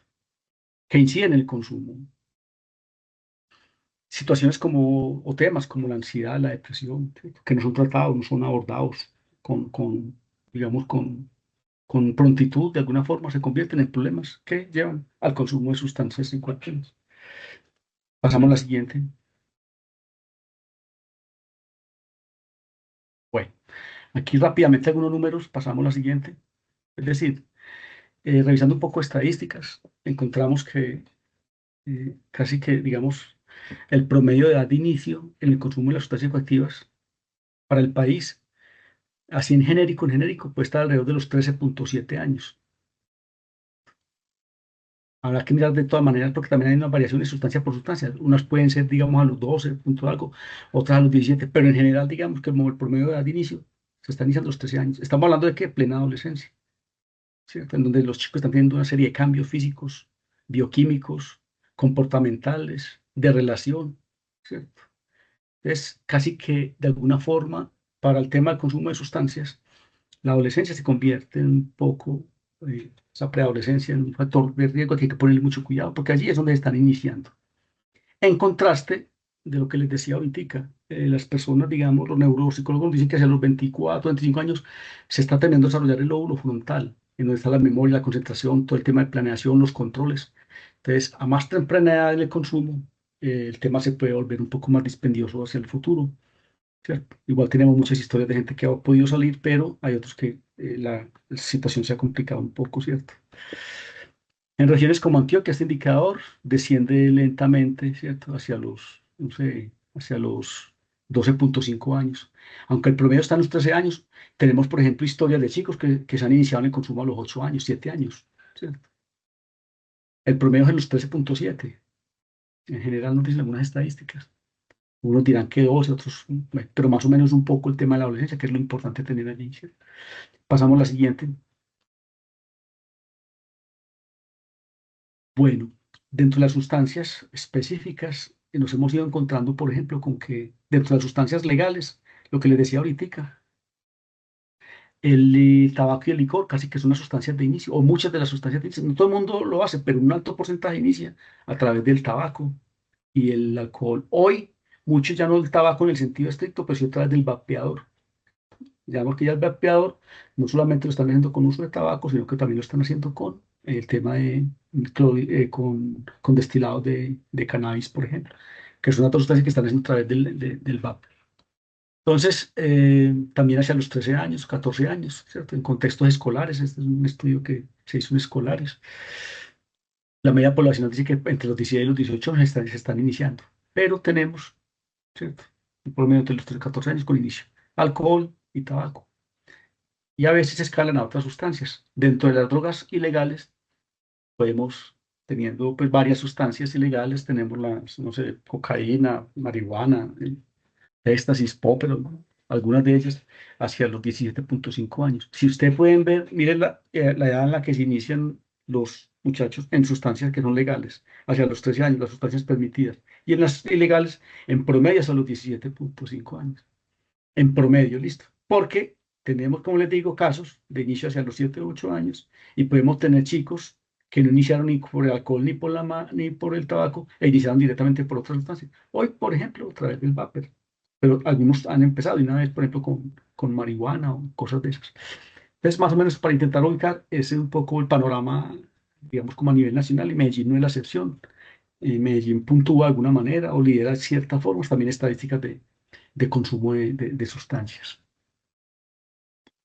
Pasamos a la siguiente. Bien, de cada 100 personas, 8,3, ¿cierto? Han consumido estas sustancias en el último año. Es decir, de 100, 8,3 reportan haber, de cada 100, 8,3 refieren haber consumido. En primer lugar, marihuana, en segundo, cocaína o bazuco y otras sintéticas. De ahí podemos tener un poco el tema del popper. El popper y los vapeadores van siendo, digamos, como un caso particular en este momento, asociado a los consumos. Pasamos a la siguiente. Bueno, principales sustancias, así pues rápidamente, ¿cierto? Dentro de todo esto. Entonces decíamos que el alcohol es un depresor del sistema nervioso. Eh, Ahorita les hablaba del síndrome de abstinencia en los consumidores de alcohol, que básicamente son los famosos guayabos que nosotros conocemos, ¿cierto? Sudoración, taquicardia, diarrea, malestar, todo ese tipo de cosas, ¿listo? Pero en alguno de ellos, cuando ya son consumidores habituales en el tiempo, ese síndrome de abstinencia se convierte en un asunto que se llama el delirium tremens, ¿cierto?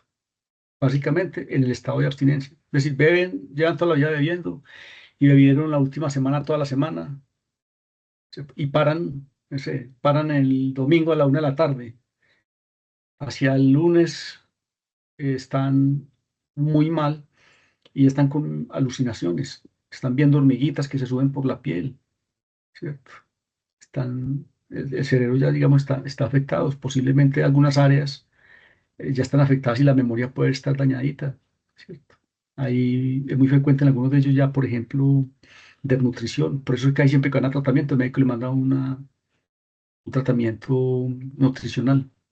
Entonces, pero lo complicado aquí a lo que quiero llamar la atención es que en algunos casos ya hay mucho tiempo de consumo muy fuertes, el famoso guayabo o el síndrome de abstinencia que llamamos se puede convertir en un delirium tremens y ahí ya tenemos, generalmente aquí ya podemos hablar de que hay asociados otra serie de factores que nos dicen y nos marcan una posible adicción, ¿cierto?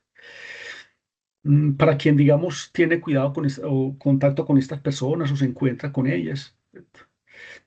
La idea es que cuando hay personas que consumen de esa manera, pues la idea es que el consumo, es decir, no se debe suspender bruscamente, ¿cierto? En dependientes, eh, sin apoyo médico, digamos que están en una finca, o yo qué sé, o están en una vereda por allá de los abuelos y se emborrachó y está supremamente mal. Entonces, ese tema de parar brusco es muy complicado, entonces o no se recomienda, digamos, que pare bruscamente, que vaya reduciendo paulatinamente, ¿cierto? A que se levantó muy mal, pues digamos que uno no debería decir esto, pero casi que es decir, es darle uno doble, mientras pueden llegar al pueblo, no quitárselo porque se complica y es decir, se desespera y una persona alucinando, pues se tira al río, se tira a un carro, etcétera. Es un asunto de mucho sufrimiento.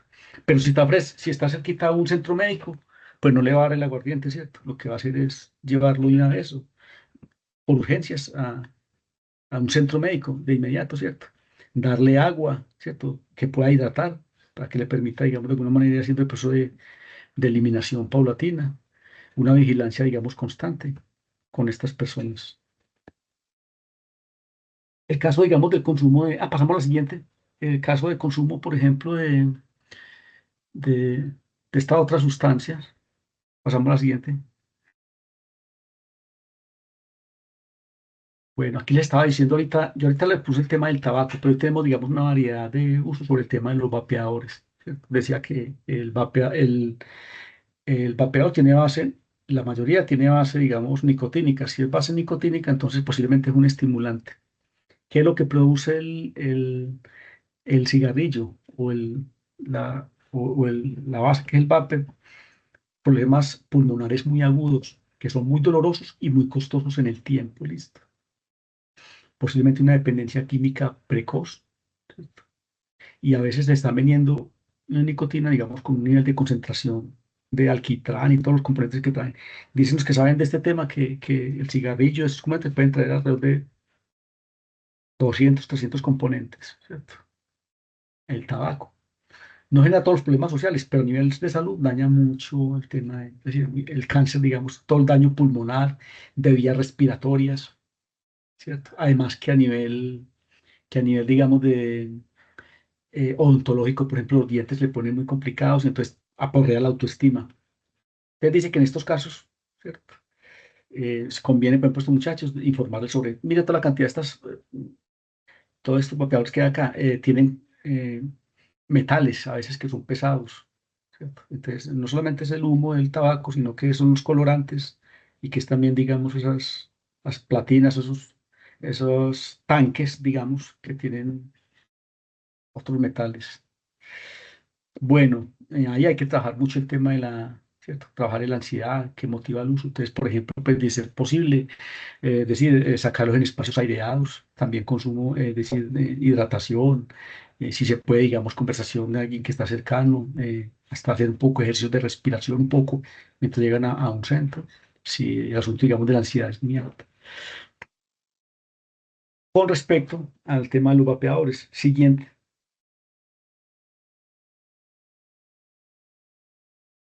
bien, el cannabis. Entonces, recuerda que algunos vapeadores tienen también mm, destilado de cannabis, ¿cierto? Para el caso del cannabis, aquí es, por ejemplo, muy frecuente que los consumidores de mucho tiempo de cannabis, mm, uno los conoce como que es que no trabajan, que son muy perezosos, ¿cierto? Que es que no hacen nada, que es que no están motivados. Y resulta que algunos investigadores han planteado que lo que sucede en consumidores de marihuana o de cannabis de largo plazo es que se produce una cosa que se llama síndrome amotivacional. Y es el estado de, es decir, no se quieren levantar, empiezan a trabajar y no les da la fuerza, ¿cierto? Entonces, es lo que conoce como síndrome motivacional. Y otros psiquiatras escuché en la conferencia que decían que realmente el síndrome motivacional no es nada más ni nada menos que una variación de un cuadro depresivo. Bueno, ¿qué es lo que pasa? Que entonces la gente cuando ya está en este estado, está buscando a veces drogas más fuertes que les impida, digamos, eh, evitar el malestar y seguir consumiendo. Entonces pasan de drogas blandas A veces también hay otra clasificación que se hacen sobre drogas blandas y drogas duras. A veces las drogas blandas son, no sé, el mismo licor, el perico, bueno, el éxtasis, lo que sea. Y las drogas ya fuertes, estamos hablando de clorhidrato de cocaína propiamente, estamos hablando de heroína de alto nivel, etcétera. Entonces, es decir, o drogas sintéticas. ¿Cierto? Bien. Entonces aquí, eh, diferenciar el uso recreativo, ¿cierto? Vigilar los cambios en el rendimiento, las relaciones sociales o un brote psicótico, es decir, que esté alucinando en consumidores fuertes, digamos, de cannabis. Pasamos a la siguiente. Bueno, este es un caso muy particular, y enseguida les voy a decir por qué. El tema de hoy se está escuchando mucho, ustedes están escuchando con mucha frecuencia el tema del consumo del TUSI, ¿cierto?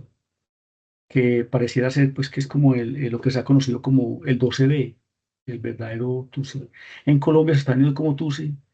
Realmente no se puede considerar.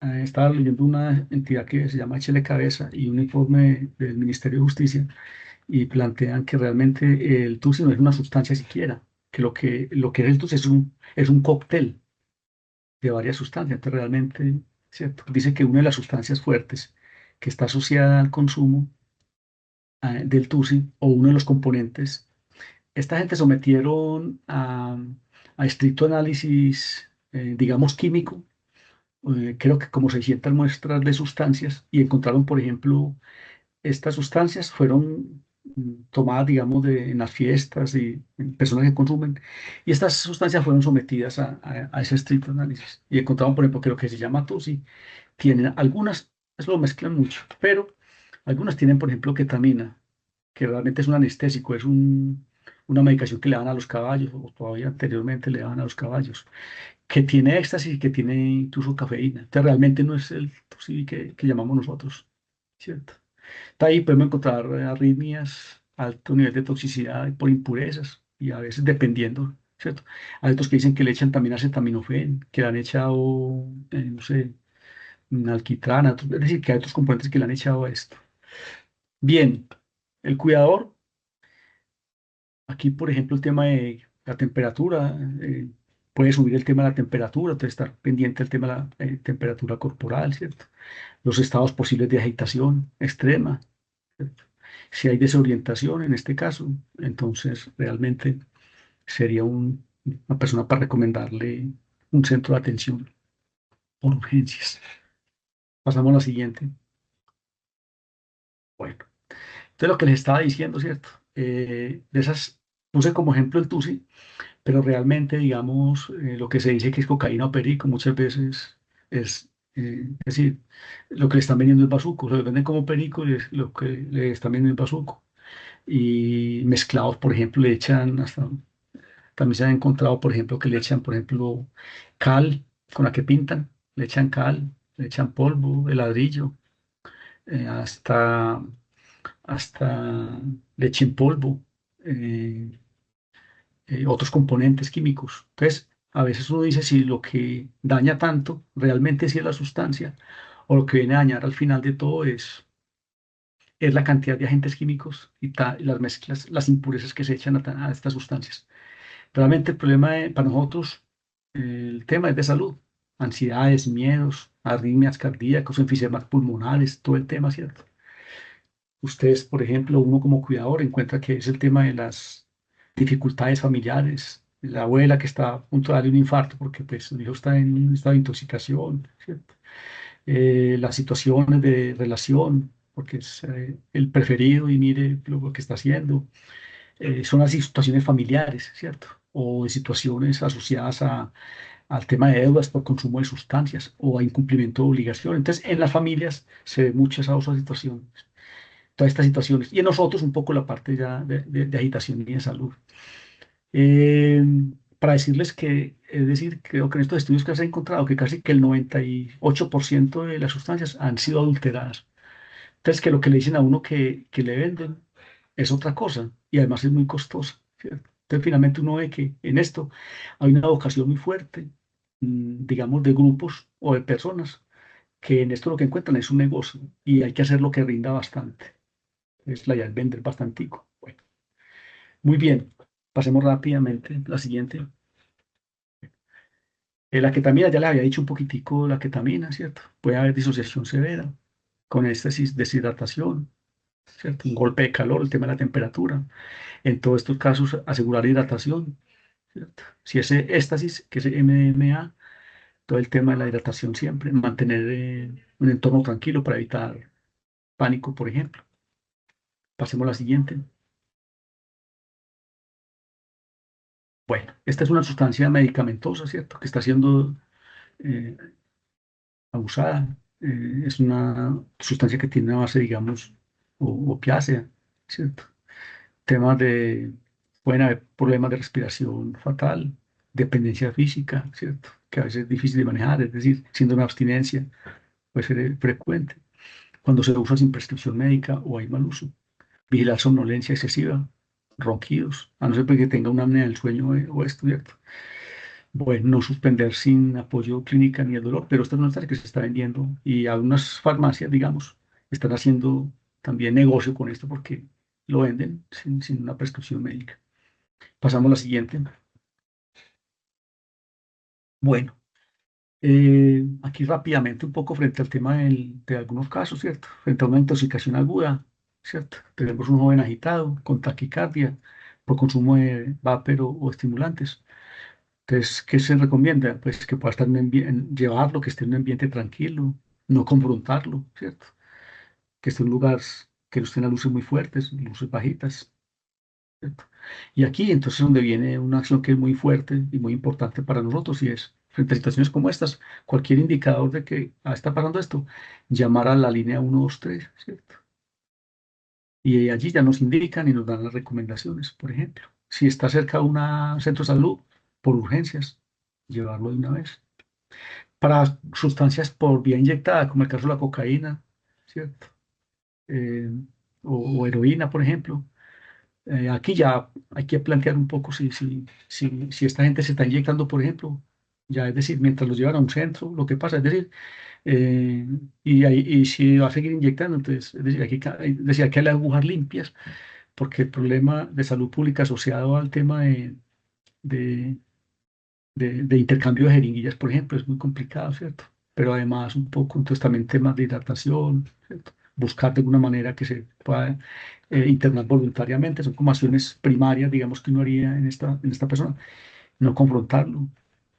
Para el caso de abstinencia por consumo de alcohol, que esté temblando, que esté confuso, que esté sudorando, que esté alucinando, ¿cierto? No se puede medicar, no se debe medicar en casa, traslado inmediato a un centro médico, digamos como si algunas acciones con respecto a este. Siguiente, creo que ya vamos terminando. Bueno, rápidamente acá, es decir, estos son teléfonos de auxilio rápido. Esto salva vidas, es una acción muy importante. La línea amiga es la 444-4448, ¿cierto? Está 24/7. Se llama, digamos, allí hay un tipo de orientación, porque allí tienen las bases de datos de todas las instituciones, intentan ubicar un poco, dependiendo de donde usted está ubicado o la persona esté ubicada, las posibilidades, digamos, de lo que le esté pasando, le hacen unas preguntas básicas y allí, digamos, hacen un proceso, digamos, de canalización para estos casos, ¿cierto? La línea 123 para estos casos, digamos, de consumo. Y bueno, las instituciones para los que, digamos, según lo que tengan de EPS, entonces aquí yo tengo USURA, bueno, entonces tenemos el OMO, tenemos el Hospital Mental, tenemos AMEI como centros de salud especializados, ¿cierto?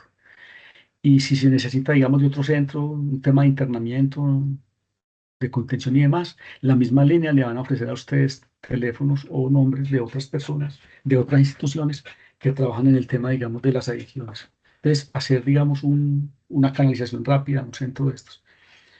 Y si el asunto está muy complicado, no me contestan en el centro de salud, el- por urgencias, digamos, es lo más recomendado en este caso, específicamente. Bueno, y hay otros centros, les decía ahorita, ¿cierto?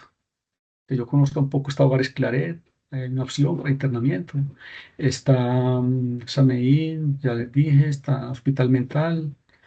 Bueno, en la ceja, por ejemplo, pues está creo que el San Juan de Dios, que es un poco como tema de tratamiento, pero también es un tema como de reposo. y atiende un poco como el tema también de la problemática de atención en salud y de consumos. El Sagrado Corazón, no sé si está funcionando, es más psiquiátrico. También en tiempo, no sé si estará funcionando en este momento. Bueno, otras comunidades terapéuticas, ¿cierto? Hay unas que tienen una orientación, llamando a nuestras líneas al 444, 4448. Si alguno, que es que yo creo en Dios y toda la cosa, posiblemente ubiquen centros que trabajen bajo la lógica de teoterapia, ¿cierto? Que yo quiero internarme porque yo no soy capaz de controlarme, un centro de atención de internamiento. Hay que mirar ya un poco cuáles son los centros que están, digamos, tienen, ¿cómo es que se dice? Tienen, eh, están habilitados ante el sistema de salud, digamos, que tienen los requisitos mínimos, digamos, de calidad que exige el sistema de salud. Pero también sabemos que estos centros no alcanzan a atender toda la problemática que hay de consumo de sustancias psicoactivas. Entonces yo creo que ser cuidador implica, pues, o llama un poco la atención en la lógica de, es decir, tener un teléfono ahí a la mano, ¿cierto? Un tema de contención, de conversación genuina, ¿cierto? De hidratación, de llevarlo a un lugar tranquilo, de no confrontación, de ir a un centro de urgencia. Escuchaba hace poco a unos muchachos que trabajan con temas alcohólicos anónimos y ellos trabajan bajo una lógica muy del voluntariado y muy del... Y si alguien nos llama a una hora, "Vea, estoy aquí, estoy en Poblado de San Diego y estoy a punto de empezar a consumir y no quiero consumir", salen y van por él hasta allá y le hacen contención. Son, digamos, dimensiones de ese orden, hasta tener un número rápido o llevar a un centro de urgencia. Bueno, más o menos esto es un poco como para lo que me plantearon extraje. No sé si esto un poco cumple la expectativa, si nosotros le da una pauta para lo que ustedes están haciendo, yo qué sé. Y bueno, no sé, inquietudes, preguntas, estoy aquí pues disponible.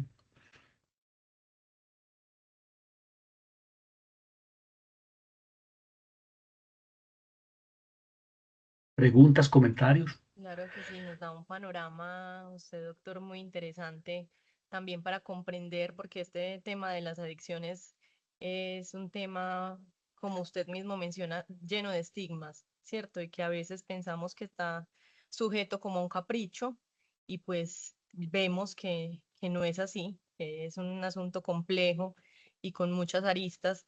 Entonces, bueno, también la invitación a las personas que están conectadas. En este momento tenemos 30 personas conectadas, que es una muy buena participación. Aprovechen, hagan preguntas, planteen aquí sus inquietudes para que no se vayan de pronto con esas dudas nuevamente. Por acá hay una manita levantada.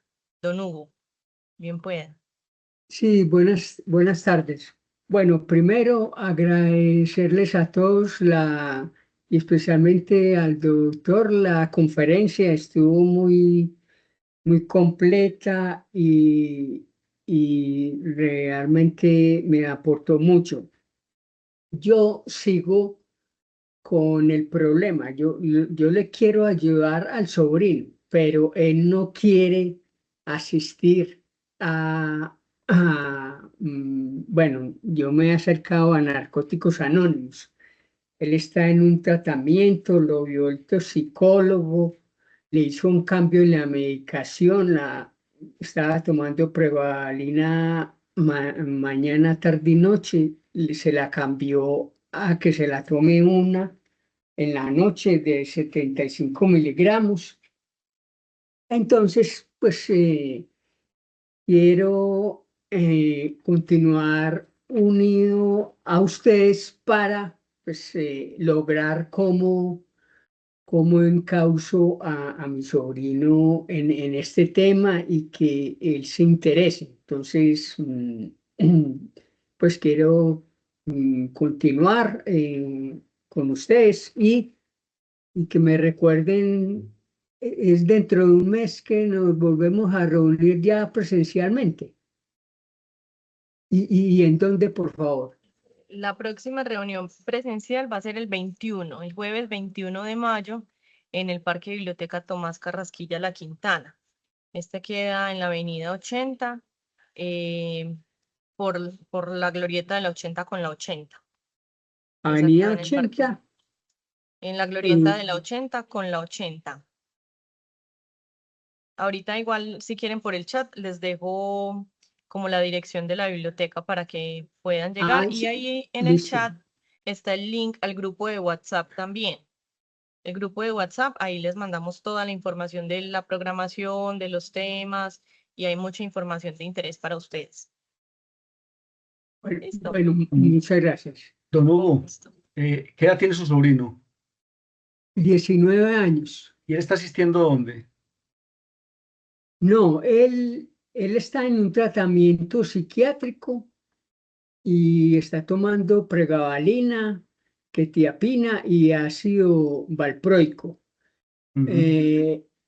Está en tratamiento y él se viene tomando las pastillas, pero yo veo que eso no es suficiente. Él necesita pues hacer un esfuerzo mayor.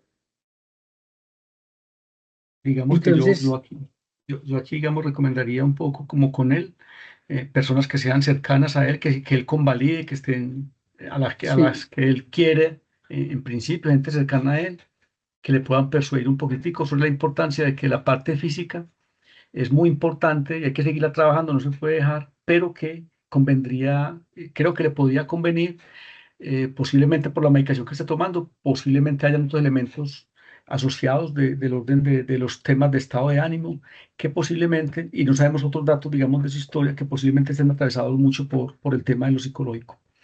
Cuando uno escucha, digamos, a los médicos hoy en día que atienden personas con consumo de sustancias, cada vez más encuentro en ellos, en las conversaciones, que dicen que la parte orgánica incluso, pues hay que seguirla trabajando, porque allí hay que dimensionar bien un poco hasta dónde es un asunto pasajero o hasta dónde tiene que ver, digamos, con un asunto ya de implicación orgánica fuerte. Y sí. hay unos que van haciendo proceso de desmonte gradual de la medicación y hay otros que se quedan tomándola mucho tiempo. Pero lo que ellos sí plantean es que el tema de lo orgánico normalmente se puede resolver en cierta forma más o menos ágil, pero que lo que es más difícil de trabajar sigue siendo la parte psicológica. Es decir, porque la gente se sigue representando. Es el tema de la ansiedad, las ansias, el craving, esa ansiedad, lo que más juega. Entonces, el tema de acompañamiento, digamos, psicológico, o ir a grupos de ayuda, por ejemplo, ir a narcóticos, alcohólicos anónimos, es decir, o ir a procesos donde psicología les pueda brindar un poquito más de trabajo, les puede ayudar a mantener un poco, les puede aumentar la probabilidad de que pueda, digamos, mejorar un poco en el consumo. De todas maneras, también les decía, pues, ahorita que de todas maneras se ha considerado que es una enfermedad crónica y que a veces es un poco de manejo y acompañamiento en el tiempo. En ese sentido, también plantear un poco que a veces no tiene objetivos muy ambiciosos y ser muy consecuente de hasta dónde se puede llegar con él. Pero eso se puede dar en cada caso. Todos los casos no son iguales. Entonces, le recomendaría persuasión por parte de alguien bien cercano a que pueda tener acompañamiento de un profesional o por lo menos que pueda asistir, digamos, a grupos. Me parece que los grupos han dado también un poco ayudas muy importantes, los de Alcohólicos y Narcóticos Anónimos. Bueno, muchas gracias, muy amable. Por acá en el chat hay una pregunta que creo que puede ser similar. ¿Qué se puede hacer en el caso de una persona con un abuso de consumo que no acepta ir al programa, al psicólogo, ya que dice que son bobadas o que no está loco? Ujú. Y que mil gracias por todo el trabajo, muy valioso para la comunidad y que muy clara la información, doctor. Hay uno de los modelos de atención en adicciones, ha sido avalado por la Organización Mundial de la Salud y por la OPS en relación al tema de la intervención en adicciones, y es lo que se conoce como el modelo transteórico del cambio de unos señores que se llaman Prochaska y Clemente. Y ellos lo que plantean es que para personas que no tienen nivel de motivación, es decir, lo que él recomienda es intentar ubicar a la persona en qué lugar está.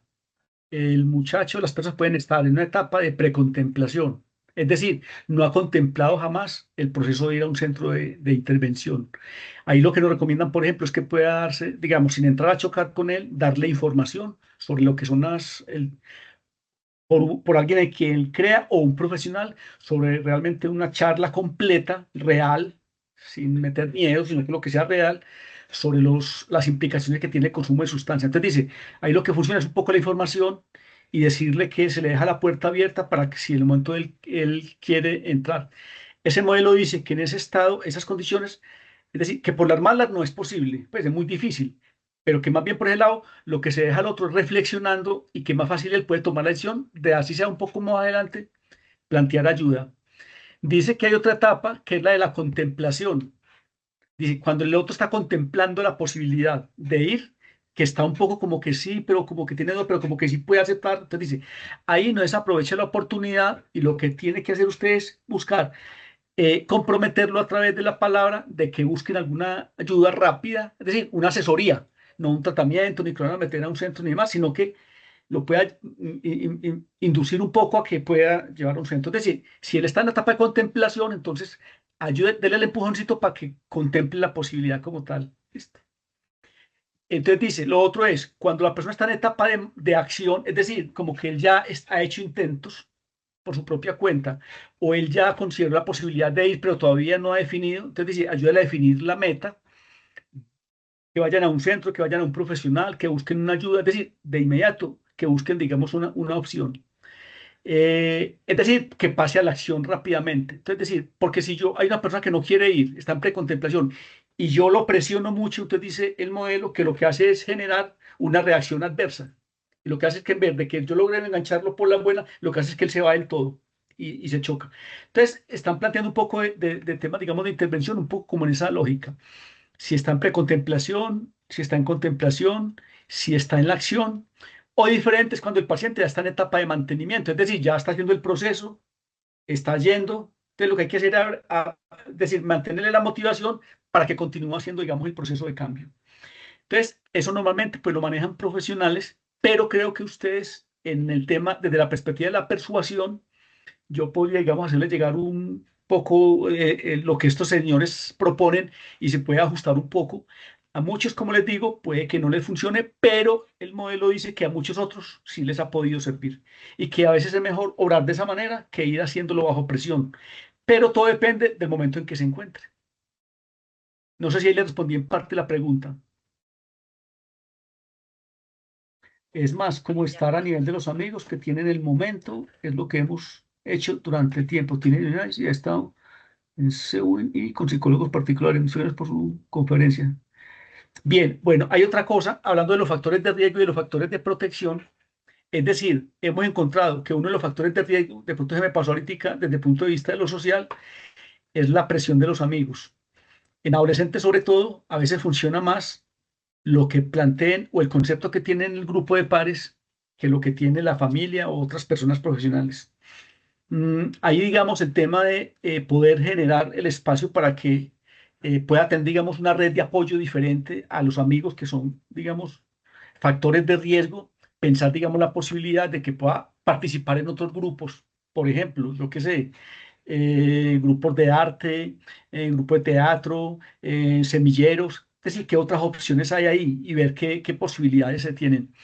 Mm, Plantear un poco esa posibilidad. Realmente el tema de los amigos es un tema muy, muy, muy, muy complejo porque los amigos tienen mucho peso y es uno de los factores fuertes dentro del punto o desde el punto de vista de lo social que lleva, digamos, al tema del consumo de sustancias psicoactivas. Entonces, intentar derivar, intentar generar acciones para que se vincule a grupos diferentes a los grupos que está haciendo. Se hace a través de la conversación y de gente, digamos, cercana. Mm, es decir, no, es decir, hay que sensibilizar, hay que informar, hay que presentarle, digamos, alternativas.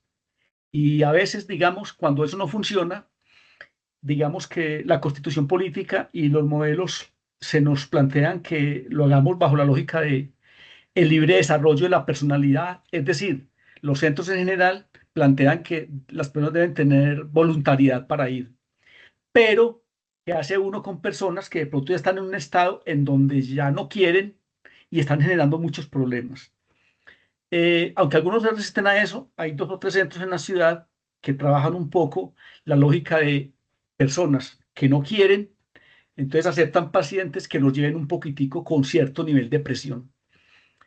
Todavía yo me resisto un poco a eso, pero me he encontrado con personas que después de un tiempo que han hecho ese proceso, que han ido casi que un poco por la fuerza, al final también han dado las gracias, que porque si no hubiera sido así, las cosas le había generado un poco, digamos, de problemas a posteriori. Es decir, hay condiciones de hurto, hay condiciones de hasta de asesinato.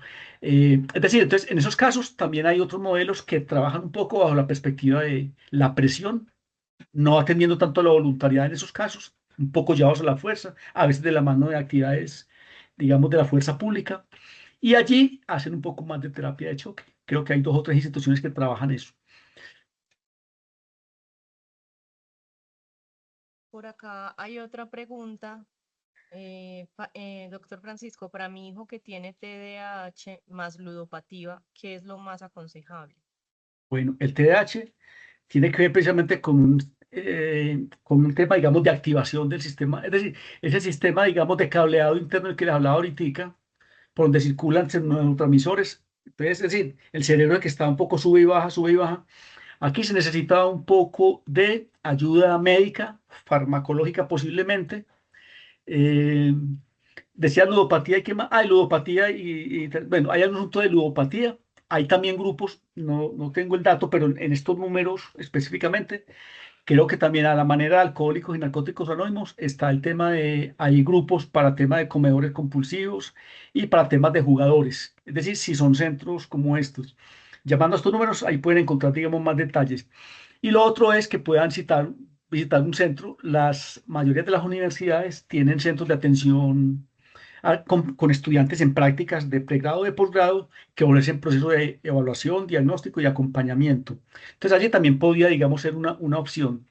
Nosotros, por ejemplo, por acá por San Buenaventura tenemos un centro integral de atención en salud y tenemos 3 estudiantes de maestría en neuro que hacen algunas valoraciones. En este momentico, como trabajamos con periodo académico, en este momentico no hay ya forma, digamos, de hacerlo, pero podemos contactarlos y pensar la posibilidad, les dejo mi contacto a Richard o a quien corresponda, y podemos mirar la forma de que puedan inscribirse en ese link, que me estén informando, y miramos si para el próximo semestre buscamos la forma de que puedan ser evaluados por neuropsicología, por ejemplo.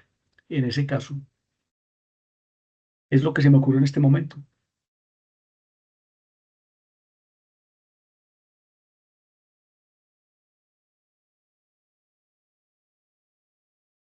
No sé Bueno, si hay alguna otra pregunta. entonces, sí, al parecer no hay más preguntas. Yo quiero de pronto cerrar agradeciéndole a usted, profesional Francisco, porque efectivamente poder profundizar bastante en este tema de las adicciones nos permite, no necesariamente a los cuidadores, sino a todas las personas, tener muchos más recursos para poder afrontarnos a una enfermedad que apunta directamente a las 4 esferas del ser humano: lo biológico, lo psicológico, lo social y lo espiritual. Considero que las adicciones efectivamente atraviesan todas estas 4 esferas y nuevamente muchísimas gracias a usted por la disposición y la información que nos dio en el día de hoy. Bueno, muchas gracias. Espero que esta conversación, como lo planteé en el objetivo, pues sea un espacio, ideas para que genere reflexión en torno al tema de el cuidado, en torno al tema de los consumos. Bueno, muchas gracias por la invitación y cualquier cosa a la orden. Listo, muchísimas gracias. Ya para terminar, les recuerdo que nos estaremos viendo de forma presencial en el Parque Biblioteca Tomás Carrasquilla La Quintana, es decir, el 21 de mayo, con el tema de cuidados prácticos en la enfermedad avanzada. Entonces, para que sepan que se pueden ir agendando para esa fecha y para el tema que estaremos dando. Ya sin nada más que decir, muchísimas gracias a ustedes por también la disposición y la participación en la sesión de hoy. Recuerden, si quieren llenar la asistencia. También dentro de ese formato podemos de pronto conocer su opinión al respecto de los temas y las metodologías que nosotros hacemos en esta estrategia de talleres de ser cuidadores. Y pues nada, muchísimas gracias y feliz día. Hasta luego, que pasen muy Hasta bien y luego. gracias.